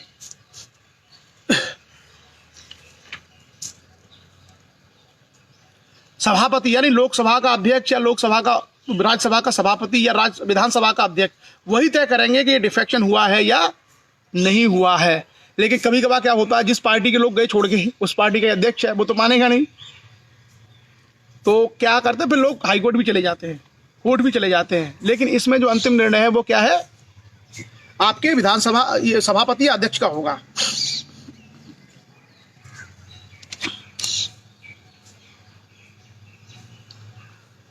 दूसरा, इसमें क्या है, न्यायालय का हस्तक्षेप नहीं हो सकता। कोई सदस्य डिस्क्वालीफाई हुआ है या नहीं हुआ है, ऐसे मामलों को न्यायालय में नहीं उठाया जा सकता। मतलब न्यायालय के परव्यू से बाहर है। ये जो सारे मैटर हैं वो न्यायालय के परव्यू से बाहर है। न्यायालय में इसके बारे में कोई चर्चा नहीं होगी, केवल सभापति और अध्यक्ष उसको डिस्क्वालीफाई करेंगे। क्लियर? आगे आते हैं ये हमारी शेड्यूल 10 कंप्लीट हो गई। तो शेड्यूल 10 बहुत इंपॉर्टेंट है और पॉलिटिक्स में इंटरेस्ट रखने वाले लोगों को आना चाहिए कि दल विरोधी कानून क्या होता है, दल परिवर्तन करना, एंटी डिफेक्शन लॉ क्या है भारत के संविधान की 10वीं अनुसूची में। मैं आपको रिवाइज कर दूं, कोई रिजाइन दे दे, डिस्क्वालीफाई। विप के खिलाफ चला गया, डिस्क्वालीफाई। निर्दलीय चुनाव लड़ा, पार्टी ज्वाइन कर ली कोई, डिस्क्वालीफाई। अपनी पार्टी छोड़ के चले गए 1/3 से कम लोग, तो भी डिस्क्वालीफाई हो जाएंगे। क्लियर? और कोई नॉमिनेटेड मेंबर अगर 6 महीने के अंदर पार्टी ज्वाइन कर लेगा तो भी डिस्क्वालीफाई हो जाएगा। ये है anti defection law. Clear clear. चलिए आगे हम आते हैं संविधान की 11वीं अनुसूची। दो अनुसूचियां और है हमारे पास, अनुसूची 11 और अनुसूची 12। तो 11 जो अनुसूची है उसमें क्या है, बहुत सारे विषय दिए हुए हैं, कृषि, ग्राम पंचायत और कृषि के विषय हैं। तो 11वीं अनुसूची है ग्राम पंचायतों के बारे में, और जो 12वीं अनुसूची है वो है नगर पालिकाओं के बारे में। तो ग्राम पंचायतों के बारे में क्या है, जैसे ग्राम पंचायतों के कौन कौन से विषय रहेंगे, क्लियर। जैसे कृषि भूमि, भूमि विकास, लघु सिंचाई, पशुपालन, मत्स्य उद्योग, लघु वन उपज, खादी ग्राम उद्योग, ग्रामीण आवास, पेयजल, ईंधन, सड़कें, पुलिया, पुल, फेरी, ग्रामीण विद्युतीकरण, गरीबी उन्मूलन कार्यक्रम, तकनीकी प्रशिक्षण, प्रौढ़ और अनौपचारिक शिक्षा, पुस्तकालय, सांस्कृतिक क्रियाकलाप, बाजार, मेले, हाट, परिवार कल्याण, महिला और बाल विकास। ये जो सारे विषय हैं ये किसमें है, 11वीं अनुसूची में है, और ये पंचायतों के माध्यम से इनको लागू किया जाएगा। ये है 11वीं अनुसूची। उसके बाद 12वीं और अंतिम अनुसूची है, उसमें जो विषय है वो है नगरीय योजना क्या होगी, जैसे टाउन प्लानिंग,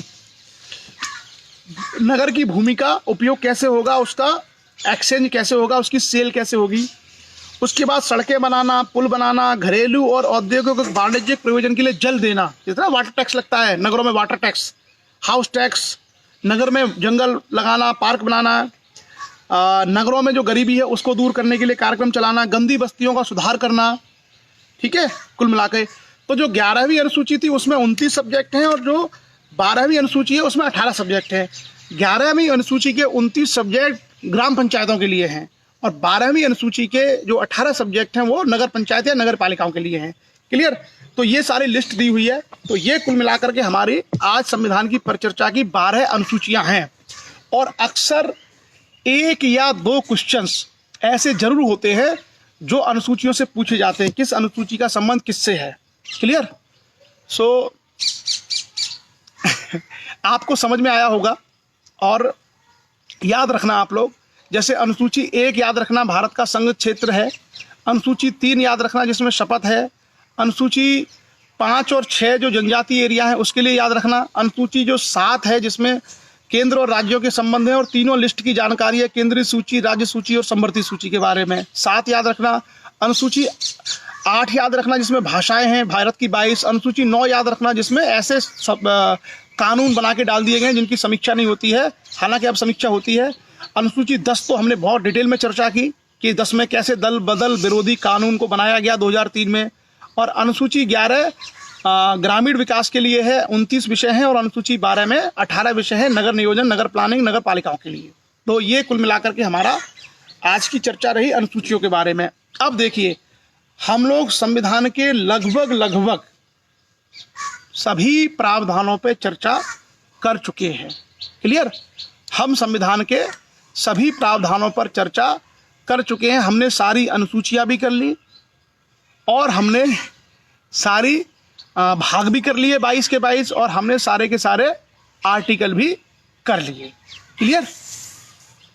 सो अब हमारा काम ये है कि जैसे कहा ना, 11वीं अनुसूची संविधान में कब जोड़ी गई है, 73वें संशोधन 1993 के द्वारा, और जो 12वीं अनुसूची है वो जोड़ी गई है 74वें संविधान संशोधन के द्वारा।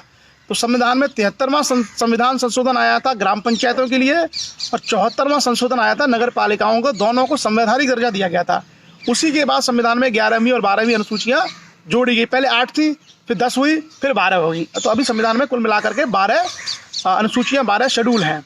अब मुझे लगता है यहाँ तक तो हम लोगों की चीज़ें क्लियर हैं।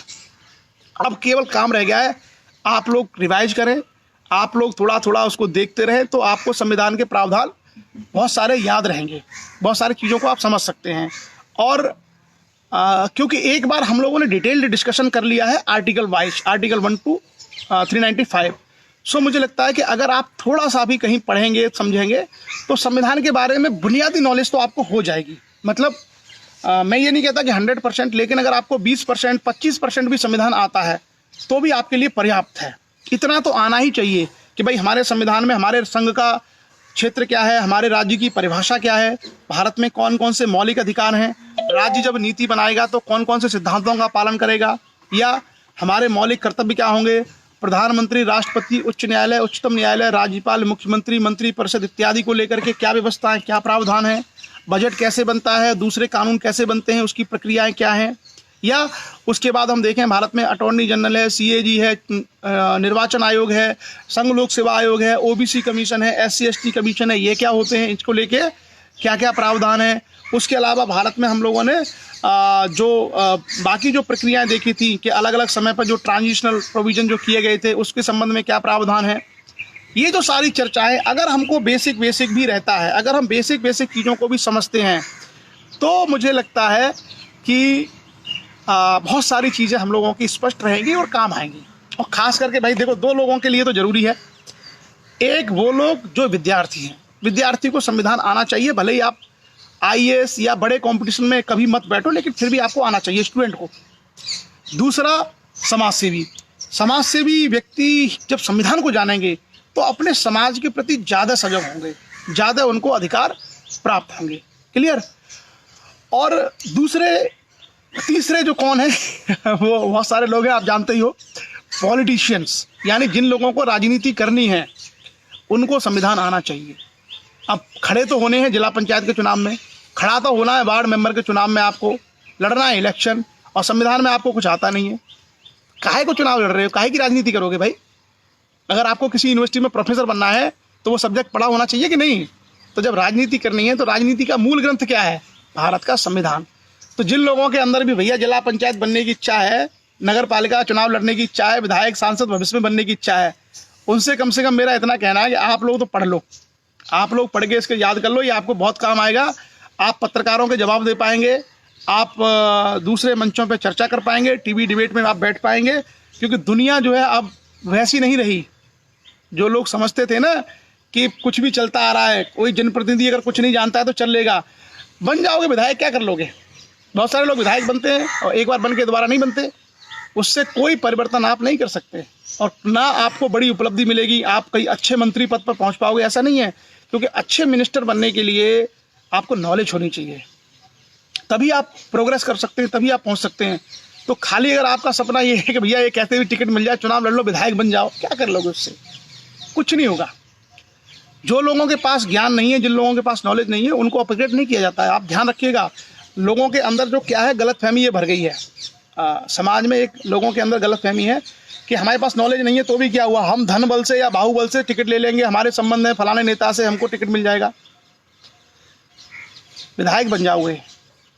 लेकिन वो विधायक निधि कैसे खर्च की जाती है, अधिकारी किस तरीके का रवैया रखते हैं, संसद में आपको या विधानसभा में चर्चा में आपको क्या बोलना है, मीडिया में आपको सवालों का जवाब कैसे देना है, बनने वाले किसी भी कानून में आपकी सहभागिता क्या होनी चाहिए, उस कानूनों के और जो समितियां होती हैं उन समितियों में बोल करके आप उन प्रावधानों में क्या परिमार्जन कर सकते हैं। अगर आपके पास ज्ञान नहीं है, अगर आप पढ़े लिखे नहीं हैं, आप संविधान नियम कानूनों को नहीं जानते हैं, तो आपका योगदान वहाँ शून्य होगा, आपका कोई योगदान नहीं होगा। और आपका कोई योगदान नहीं होगा तो 5 साल तक केवल आप सुशोभित रहोगे विधायक के पद पर, उसके बाद खत्म, कोई आपकी भूमिका नहीं रहेगी। तो इसलिए देखिए, जो भी लोग अच्छी जानकारी वाले होते हैं, जिनको अच्छी नॉलेज होती है, वही लोग प्रोग्रेस करते हैं, वही लोग आगे आते हैं।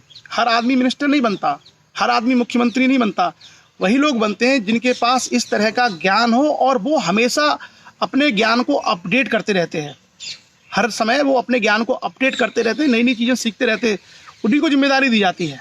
वही लोग रिस्पॉन्सिबिलिटी को समझ सकते हैं, वही लोग उस रिस्पॉन्सिबिलिटी को निभा सकते हैं। अब जैसे मैंने कहा कि उदाहरण के तौर पर जब आप मंत्री बनेंगे, विधायक तो आप बन ही जाएंगे, कोई मतलब बड़ी समस्या नहीं है। विधायक बनने के लिए तो आपके पक्ष में मतलब जनता होनी चाहिए, तो आप बन ही जाओगे। लेकिन विधायक बनने के बाद कोई भी कानून है, कोई भी पॉलिसी है, कोई भी नीति है, वो आपको लागू करनी है, या उसके लिए आपको अपने राय और सुझाव रखने हैं। आपको मालूम है वहाँ कैसे कैसे लोग बैठे हुए हैं। कोई आदमी 25 साल से आईएएस है, कोई आदमी 25 साल से प्रोफेसर है, कोई आदमी 20 साल से वकील है। वो लोग जुड़े हुए उन चीज़ों से, जिनको इतना ज्ञान है, जिनको इतना नॉलेज है। कैसे आप हैंडल करोगे, कैसे आप डील करोगे, आपको नॉलेज होनी चाहिए, तभी डील कर पाओगे ना। जो समाज में एक गलत फहमी और गलत अवधारणा भर गई है कि पढ़ने लिखने की क्या जरूरत है, अरे अपने पास पैसा, अपन विधायक बन जाएंगे, अपन ये बन जाएंगे, वो बहुत नेगेटिव है। काबिलियत का दुनिया में आज तक कोई विकल्प आया नहीं है। लोग चाहे कुछ भी बोलते रहे, नॉलेज का, विजडम का, इंटेलिजेंस का, स्मार्टनेस का कोई भी सब्स्टिट्यूट नहीं है। आज भी जो ज्ञानी है वो राज करेगा किसी न किसी रूप में। जो ज्ञानी है, जो नॉलेजेबल है, जिसके पास काबिलियत है, जिसके पास योग्यता है, वो योग्यता के आधार पर किसी न किसी रूप में अपना प्रभाव छोड़ेगा। और आपके अंदर योग्यता नहीं है, आप अगर अयोग्य रह जाते हैं तो आप दूसरों के हाथ का टूल बन जाएंगे, कठपुतली बन सकते हैं, लेकिन आपका कोई कंट्रीब्यूशन, योगदान। इसलिए आपने देखा होगा, न जाने कितने लोग विधायक बने और गुम हो गए, लोग जानते भी नहीं उनको, उनके बारे में लोग चर्चा भी नहीं करते, क्योंकि उनका कोई कंट्रीब्यूशन ही नहीं है। और कुछ लोग कहते हैं कि धन कमा लेंगे आने वाली पीढ़ियों को, क्या फर्क पड़ता है भाई। ये बिजनेसमैन बहुत कर रहे हैं, बिजनेसमैन बहुत धन कमा रहे हैं। जनप्रतिनिधि का काम होता है जनता को रिप्रेजेंट करना, लोग जो समस्याएं फेस करते हैं उन्हीं समस्याओं को महसूस करना और उसके अनुसार निर्णय लेना, उनके हित में योजनाएं बनवाना, उसको लागू करवाना, ये काम होता है। और वो काम वही व्यक्ति कर सकता है जिसके अंदर दो चीज़ें हों, ये जनता से संवेदनाएं जुड़ी हों और साथ ही साथ उसको ज्ञान हो उच्च स्तर का। तो कम से कम मुझे लगता है ज्ञान को लेकर के कोई ऐसी समस्या नहीं है जिसको मतलब ना हासिल किया जाए। ज्ञान तो हर व्यक्ति के लिए खुला है, ज्ञान हर व्यक्ति के लिए ओपन है। जो भी व्यक्ति ज्ञान हासिल करना चाहता है, तमाम रास्ते खुले हुए हैं। तो भाई इससे आप क्यों वंचित हो।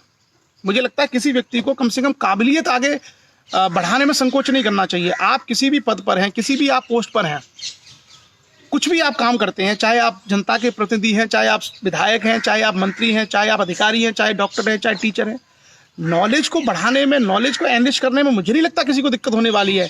एक आदमी गांव में रहकर खेती किसानी करता है, अगर वो संविधान को जान भी जाएगा तो आप बताइए क्या नुकसान हो जाएगा। कोई नुकसान होगा? नहीं होगा। कोई व्यक्ति अगर भारत की राज्य व्यवस्था को समझ लेता है, मजदूर आदमी, तो क्या नुकसान होगा उसका? कोई नुकसान नहीं है। भले ही वो विधायक, सांसद या पार्षद ना बने, लेकिन उसको फायदा तो है उससे।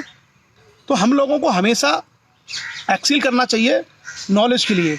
और समाज में यही दिक्कत हुई है, समाज में यही दिक्कत है कि लोगों ने कभी भी नॉलेज को प्रायोरिटी में रखा ही नहीं, काबिलियत को प्रायोरिटी में नहीं रखा। और इसलिए आपने देखा कि पीढ़ियों की पीढ़ियाँ अनपढ़ रह गई, पीढ़ियों की पीढ़ियाँ नाकाबिल रहीं, काबिलियत नहीं आ पाई, क्योंकि काबिलियत को लोगों ने पूजा नहीं। हमने विजडम को, नॉलेज को नहीं पूजा, हमने ज्ञानी लोगों को रेस्पेक्ट नहीं दिया।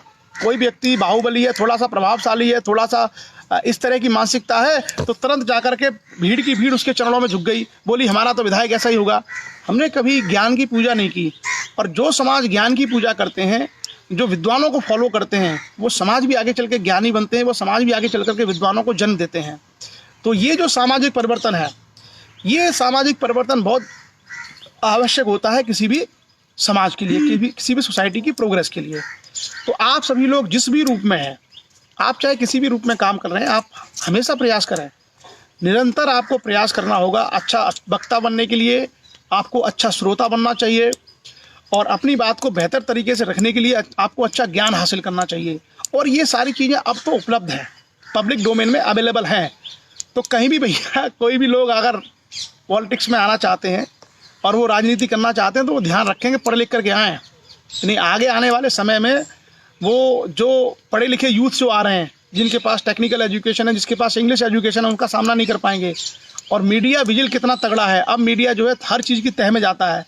तो अगर आपने आज भी अपना ज्ञान हासिल नहीं किया, अपने को एनरिच नहीं किया, तो फिर आप वो फेस नहीं कर पाएंगे। मैं आपको उदाहरण देता हूँ, डॉक्टर भीमराव अंबेडकर, आज से 70 साल पहले की बात है, तब इतने ज्ञानी आदमी थे, दुनिया भर की भाषाएं जानते थे, दुनिया भर के सब्जेक्ट पढ़ रखे थे उन्होंने। जवाहरलाल नेहरू भारत के प्राइम मिनिस्टर थे, उस जमाने में कितने पढ़े लिखे आदमी थे।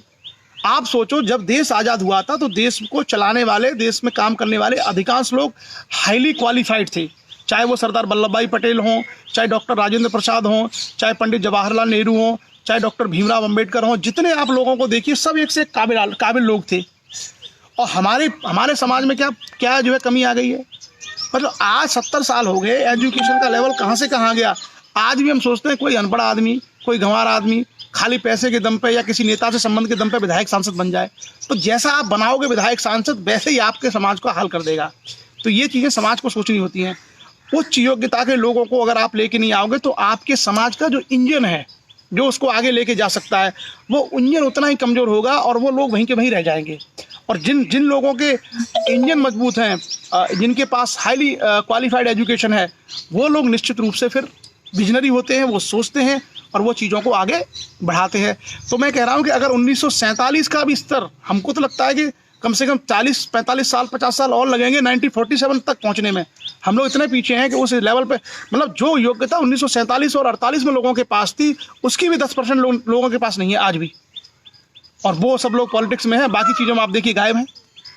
तो थोड़ा सा सभी लोग इन चीज़ों पर मंथन करें, चर्चा करें, विचार करें और अपनी अपनी जो काबिलियत है उसको बढ़ावा दें, जिस भी रूप में हो, जैसे भी हो, आप पढ़ें, उसको एनरिच करें और तभी आगे बढ़ने का, या मेरा तो सीधा मानना है कि ऐसे लोगों को बढ़ाने का प्रयास करें जो यूथ है, जो यंग है, जो एनर्जेटिक है, जो विजनरी है, जो नॉलेजेबल है, जो सोचता है बहुत, जिसके पास काबिलियत है, ऐसे लोगों को अगर आगे लेके आएँ। जैसे अगर क्रिकेट में देखो आप, भारत की जो क्रिकेट टीम है, अगर क्रिकेट टीम में कपिल देव ने जब जीता था वर्ल्ड कप, तो कपिल देव बोलते नहीं मैं ही रहूँगा, मैं किसी को नहीं आने दूंगा। तो कपिल देव तो एक समय के बाद बुढ़े हो गए थे, वो तो खेल नहीं पाते। तो कपिल देव अगर ये जिद कर लेते कि नहीं मेरे अलावा कोई नहीं आएगा, तो क्या भारत को कभी सचिन मिल पाता? नहीं मिलता। और सचिन ये जिद कर लेते कि नहीं मैं रहूँगा, मैं ही सब कुछ हूँ, अब कोई नहीं आएगा, तो क्या भारत को धोनी जैसा कप्तान मिलता? नहीं मिलता। और धोनी ये जिद कर लेते कि नहीं भैया मैं ही सब कुछ हूँ, मैं ही रहूँगा, तो क्या विराट कोहली जैसा प्लेयर, रोहित शर्मा जैसा प्लेयर भारत को मिलता? नहीं। हर आने वाली जनरेशन में एक से एक काबिल लोग आते हैं और पुरानी पीढ़ियों को ये बात हमेशा ध्यान में रखनी चाहिए कि आने वाली जो काबिलियत है, जो आने वाली जनरेशन है जिसमें स्मार्ट लोग हैं, इंटेलिजेंट लोग हैं, उनको अवसर दो। अगर आप उनको अवसर नहीं देते और घाघ बन के आप बैठ जाते हो तो आप अपने समाज का सबसे बड़ा नुकसान कर जाते हो। आप अपने समाज का बहुत बड़ा नुकसान कर जाते हो। और इस समय तो आपको अच्छा लगेगा कि देखो मैं जो है स्वयंभू और मठाधीश बन के बैठा हूँ, मेरी पूजा हो रही है, लेकिन आने वाला इतिहास आपको बहुत बुरे शब्दों से नवाजेगा। आपका जो सम्मान है, प्रतिष्ठा है, आने वाली पीढ़ी तुरंत धोके रख देगी, समाप्त कर देगी। क्लियर?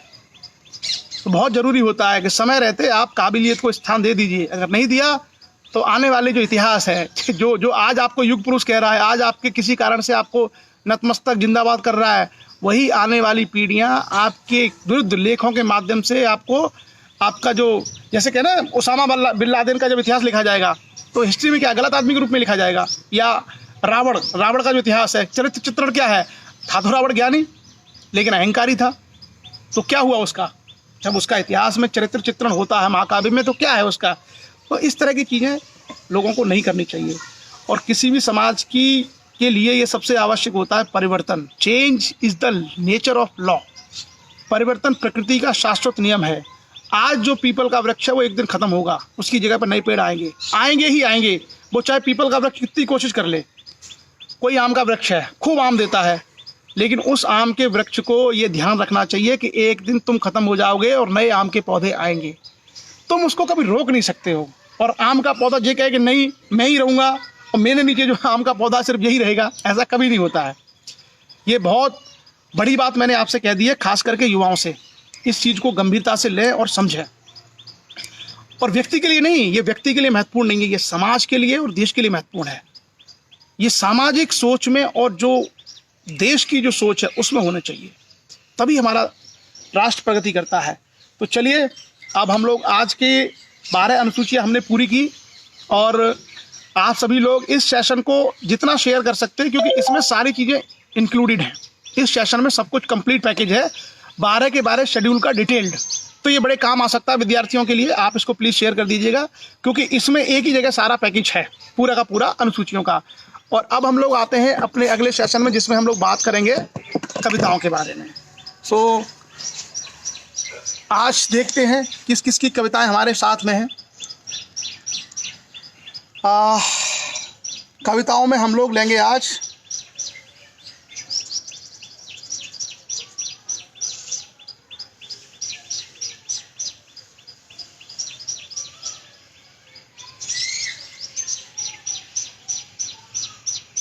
कोरोना के ऊपर कोरोना के ऊपर काफ़ी कविताएं आई हैं। कोरोना के ऊपर काफ़ी कविताएं हैं और उसके अलावा कई सारी पोएम्स आई हैं। एक फौजी के ऊपर भी कविता आई है, तो अपन पढ़ते हैं। कोरोना के ऊपर कविता है, किसने भेजी है? सुरेश कुमार वर्मा जी की पोएम है कोरोना के ऊपर। छोटी सी है दो तीन कविताएं मैं आपको सुनाता हूँ। बेवजह घर से निकलने की ज़रूरत क्या है, बेवजह घर से निकलने की ज़रूरत क्या है, मौत से आंखें मिलाने की ज़रूरत क्या है। सबको मालूम है बाहर की हवा है कातिल, सबको मालूम है बाहर की हवा है कातिल, यूं ही कातिल से उलझने की ज़रूरत क्या है। मतलब भैया घर में रहिए, लॉकडाउन का पालन करिए पूरी तरीके से। कल जो है 3900 पॉजिटिव केस आए हैं, 3900। यूं ही कातिल से उलझने की ज़रूरत क्या है। ज़िंदगी एक नेमत है, उसे संभाल के रखो, कब्रगाहों को सजाने की ज़रूरत क्या है। बहुत बढ़िया। सुरेश कुमार वर्मा, दिल बहलाने के लिए घर में है, घर में वजह है काफ़ी, यूं ही गलियों में भटकने की ज़रूरत क्या है। सुरेश कुमार वर्मा हैं ये, इन्होंने हमारे बीच में एक कविता भेजी है। और उसके बाद हम आते हैं फौजी की ज़िंदगी। ये कविता हमको भेजी है एलबी सिंह। एलबी सिंह जो है हमारे लाला भैया पन्ना से, उनकी कविता है देश के फौजियों के लिए। तो हमारे इस सेशन में कई सारे फौजी भाई भी जुड़ते हैं। और कविता है फौजी की ज़िंदगी, थोड़ी सी इमोशनल होगी, आप लोग सुनिएगा। फौजी की ज़िंदगी। और आपको पता है परसों जो है, परसों भी 4-5 जवान शहीद हुए थे। सो बड़ी संवेदनशील लाइनें लिखी हैं लोधी लाला भैया सिंह इंजीनियर साहब, पन्ना मध्य प्रदेश से। क्या है कविता। सेना से न करो बैर, सेना से न करो बैर, सेना रक्षा की डोर है, जब तक सरहदें सुरक्षित तब तक शाम और भोर है। सेना से न करो बैर, सेना रक्षा की डोर है, जब तक सरहदें सुरक्षित तब तक शाम और भोर है। ठंडी गर्मी का एहसास किए बिना 24 घंटे पहरा देते हैं, ठंडी गर्मी का एहसास किए बिना 24 घंटे पहरा देते हैं। कुछ आतंकी गोली खाते, कुछ बर्फ़ के गोले गले लगाते हैं, कुछ आतंकी गोली खाते, कुछ बर्फ़ को गले लगाते हैं। खड़ा पोस्ट पर फौजी देखो, खड़ा पोस्ट पर फौजी देखो, नजरें चारों ओर हैं, जब तक सरहदें सुरक्षित हैं तब तक शाम और भोर हैं। हम सब ने बांट लिया धर्मों को, फौजी का तो देश ही धर्म है। हम सब ने बांट लिया धर्मों को, फौजी का तो देश ही धर्म है। हो बाढ़ या आपात का संकट, उनका तो रक्षा ही कर्म है। कोई समुद्र की लहरें देखे तो कोई कारगिल की ओर है, जब तक सरहदें सुरक्षित तब तक शाम और भोर है। माँ की ममता, बहन का प्यार, त्यागा पत्नी बच्चे की आशा है। कभी हंसी का समाचार मिलता तो कभी लग जाती निराशा है। घर से लेकर सरहद तक दुश्मन चारों ओर है, जब तक सरहदें सुरक्षित है तब तक शाम और भोर है। कोई अकेले माँ बाप छोड़े तो कोई नन्ही सी गुड़िया, उनका तो घर द्वार वही है उनकी दुनिया। आश लगी माँ बाप और पत्नी की, लेकिन नजरें सरहद की ओर है। जब तक सरहदें सुरक्षित हैं तब तक शाम और भोर है। कांप उठी माँ की ममता जब उसके बच्चे का अपमान हुआ, कांप उठी माँ की ममता जब उसके बच्चे का अपमान हुआ। रक्षा के खातिर शहीद हुए सीमा पर, लेकिन नेता का सम्मान हुआ। कांप उठी माँ की ममता जब उसके बच्चे का अपमान हुआ। रक्षा की खातिर शहीद हुए सीमा पर, लेकिन नेता का सम्मान हुआ। गांव गली मोहल्ला टोला में मेरे लाल का ही शोर है, जब तक सरहदें सुरक्षित हैं तभी तक शाम और भोर है। चलिए, सेना से न करो बैर, सेना रक्षा की डोर है। बहुत बहुत बढ़िया कविता फौजी भाइयों के लिए हमारे लाला भैया सिंह लोधी द्वारा। और एक कविता जो है, छोटी सी कविता और है संविधान के ऊपर, वो भी हम आपके बीच रखेंगे। नहीं, दो कविताएं रखेंगे, दो कविताएं हैं। एक है अंजलि राजपूत, विद्यार्थी हैं बीएससी 3rd ईयर की, उन्होंने कविता भेजी है, छोटी सी कविता। Anjali Rajput, BSc 3rd year, ये जिला औरैया यूपी से। और एक कविता किसी ने और भेजी है मुझे, जो अभी लॉकडाउन में शराब की दुकानें खोली गई थी उसको लेकर के। तो दोनों कविताएं मैं आपको सुनाता हूँ। पहले अंजलि राजपूत की कविता। हमारे देश की आन बान और शान अगर एक लफ्ज में बयां करूं तो वो है हमारा संविधान। हमारे देश की आन बान और शान अगर एक लफ्ज में बयां करूं तो वो है हमारा संविधान। जाति धर्म से ऊंचा उठकर जो हमें जीना सिखाता है, जो हर भारतीयों को अपने अधिकार दिलाता है। हमारे देश की आन बान और शान अगर एक लफ्ज में बयां करूं तो वो है हमारा संविधान। जो हमारे बीच के ऊंच नीच के भेदभाव को मिटाता है, मेरी माँ बहन को जो उनकी आज़ादी और अधिकार दिलाता है, वो है मेरा संविधान। देश की आन बान और शान वो है मेरा संविधान। Anjali Rajput BSc 3rd year की स्टूडेंट हैं औरैया यूपी से। उनकी ये कविता थी, बहुत सुंदर कविता। और चलिए अब हम लोग आज की इस लाइव सेशन के अंतिम दौर में आते हैं। और आज जो अभी लॉकडाउन में शराब की दुकानें खोली गई थी, किसी ने व्यंग्यात्मक कविता भेजी है। मैं लेखक का नाम भूल गया हूँ, किसने भेजी है ये कविता। आप लोगों में जिसकी भी वो पहचान लेना। मैंने दूसरे नंबर पर फॉरवर्ड कर ली थी तो इसलिए मुझे पता नहीं चला किसकी है, लेकिन बड़ी अच्छी है। और वो कविता है अभी जो लॉकडाउन में शराब की दुकानें खुली है। हाँ, तो ये है कविता, बंद रहेंगे मंदिर मस्जिद। बहुत अच्छी कविता है, व्यंग है, ये सटायर है। बंद रहेंगे मंदिर मस्जिद, खुली करेंगी मधुशाला। अभी देखा ना आपने, परसों कैसी लाइन लग गई थी ठेकों पर। बंद रहेंगे मंदिर मस्जिद, खुला करेंगी मधुशाला। ये कैसी महामारी है, सोच रहा ऊपर वाला। कितना ज़बरदस्त व्यंग सटायर किया है कवि ने। और भैया जो भी कवि है मैं उनसे कहूँगा वो अपना नाम जरूर भेज देना, मैं आपका नाम शायद भूल गया हूँ। बंद रहेंगे मंदिर मस्जिद, खुला करेंगी मधुशाला। ये कैसी महामारी है, सोच रहा ऊपर वाला। नशा मुक्त हो जाता भारत, नशा मुक्त हो जाता भारत, अगर नहीं खुलती मधुशाला। व्यवसाय रुका है उनका जो जपते नोटों की माला। नशा मुक्त हो जाता भारत, अगर नहीं खुलती मधुशाला। व्यवसाय रुका है उनका जो जपते नोटों की माला। नहीं मिल रहा राशन पानी, मगर मिलेगी मधुशाला। नहीं मिल रहा राशन पानी, मगर मिलेगी मधुशाला। भाड़ में जाए जनता बेचारी, मौज में है पीने वाला। ये बहुत तगड़ा व्यंग किया है। और भाई मैं चाहूँगा कि जो भी किस कविता के रचयिता हैं वो ज़रूर अपना नाम हमें बता दें। अच्छा, योगेश कुमार राजपूत हैं, उनकी कविता है अलीगढ़ से। योगेश कुमार राजपूत हैं, अलीगढ़ यूपी से, उनकी कविता है। और बड़ी अच्छी कविता लिखी है। योगेश बहुत युवा हैं, विद्यार्थी हैं, यंग हैं, उन्होंने ये कविता लिखी है। और मैं फिर से दोबारा पढ़ता हूँ, आपको बहुत अच्छी लगेगी। बंद रहेंगे मंदिर मस्जिद, खुला करेंगी मधुशाला। ये कैसी महामारी है, सोच रहा ऊपर वाला। नशा मुक्त हो जाता भारत, अगर नहीं खुलती मधुशाला। व्यवसाय रुका है उनका जो जपते नोटों की माला। नहीं मिल रहा राशन पानी, मगर मिलेगी मधुशाला। नहीं मिल रहा राशन पानी, मगर मिलेगी मधुशाला। भाड़ में जाए जनता बेचारी, मौज में है पीने वाला। आपत्ति नहीं जताओ कोई, आपत्ति नहीं जताओ कोई, खुलने दो ये मधुशाला। आपत्ति नहीं जताओ कोई, खुलने दो ये मधुशाला। कोरोना मुक्त होगा भारत, जब ठेके पर चलेंगे लाठी भाला। कोरोना मुक्त होगा भारत, जब ठेके पर चलेंगे लाठी भाला।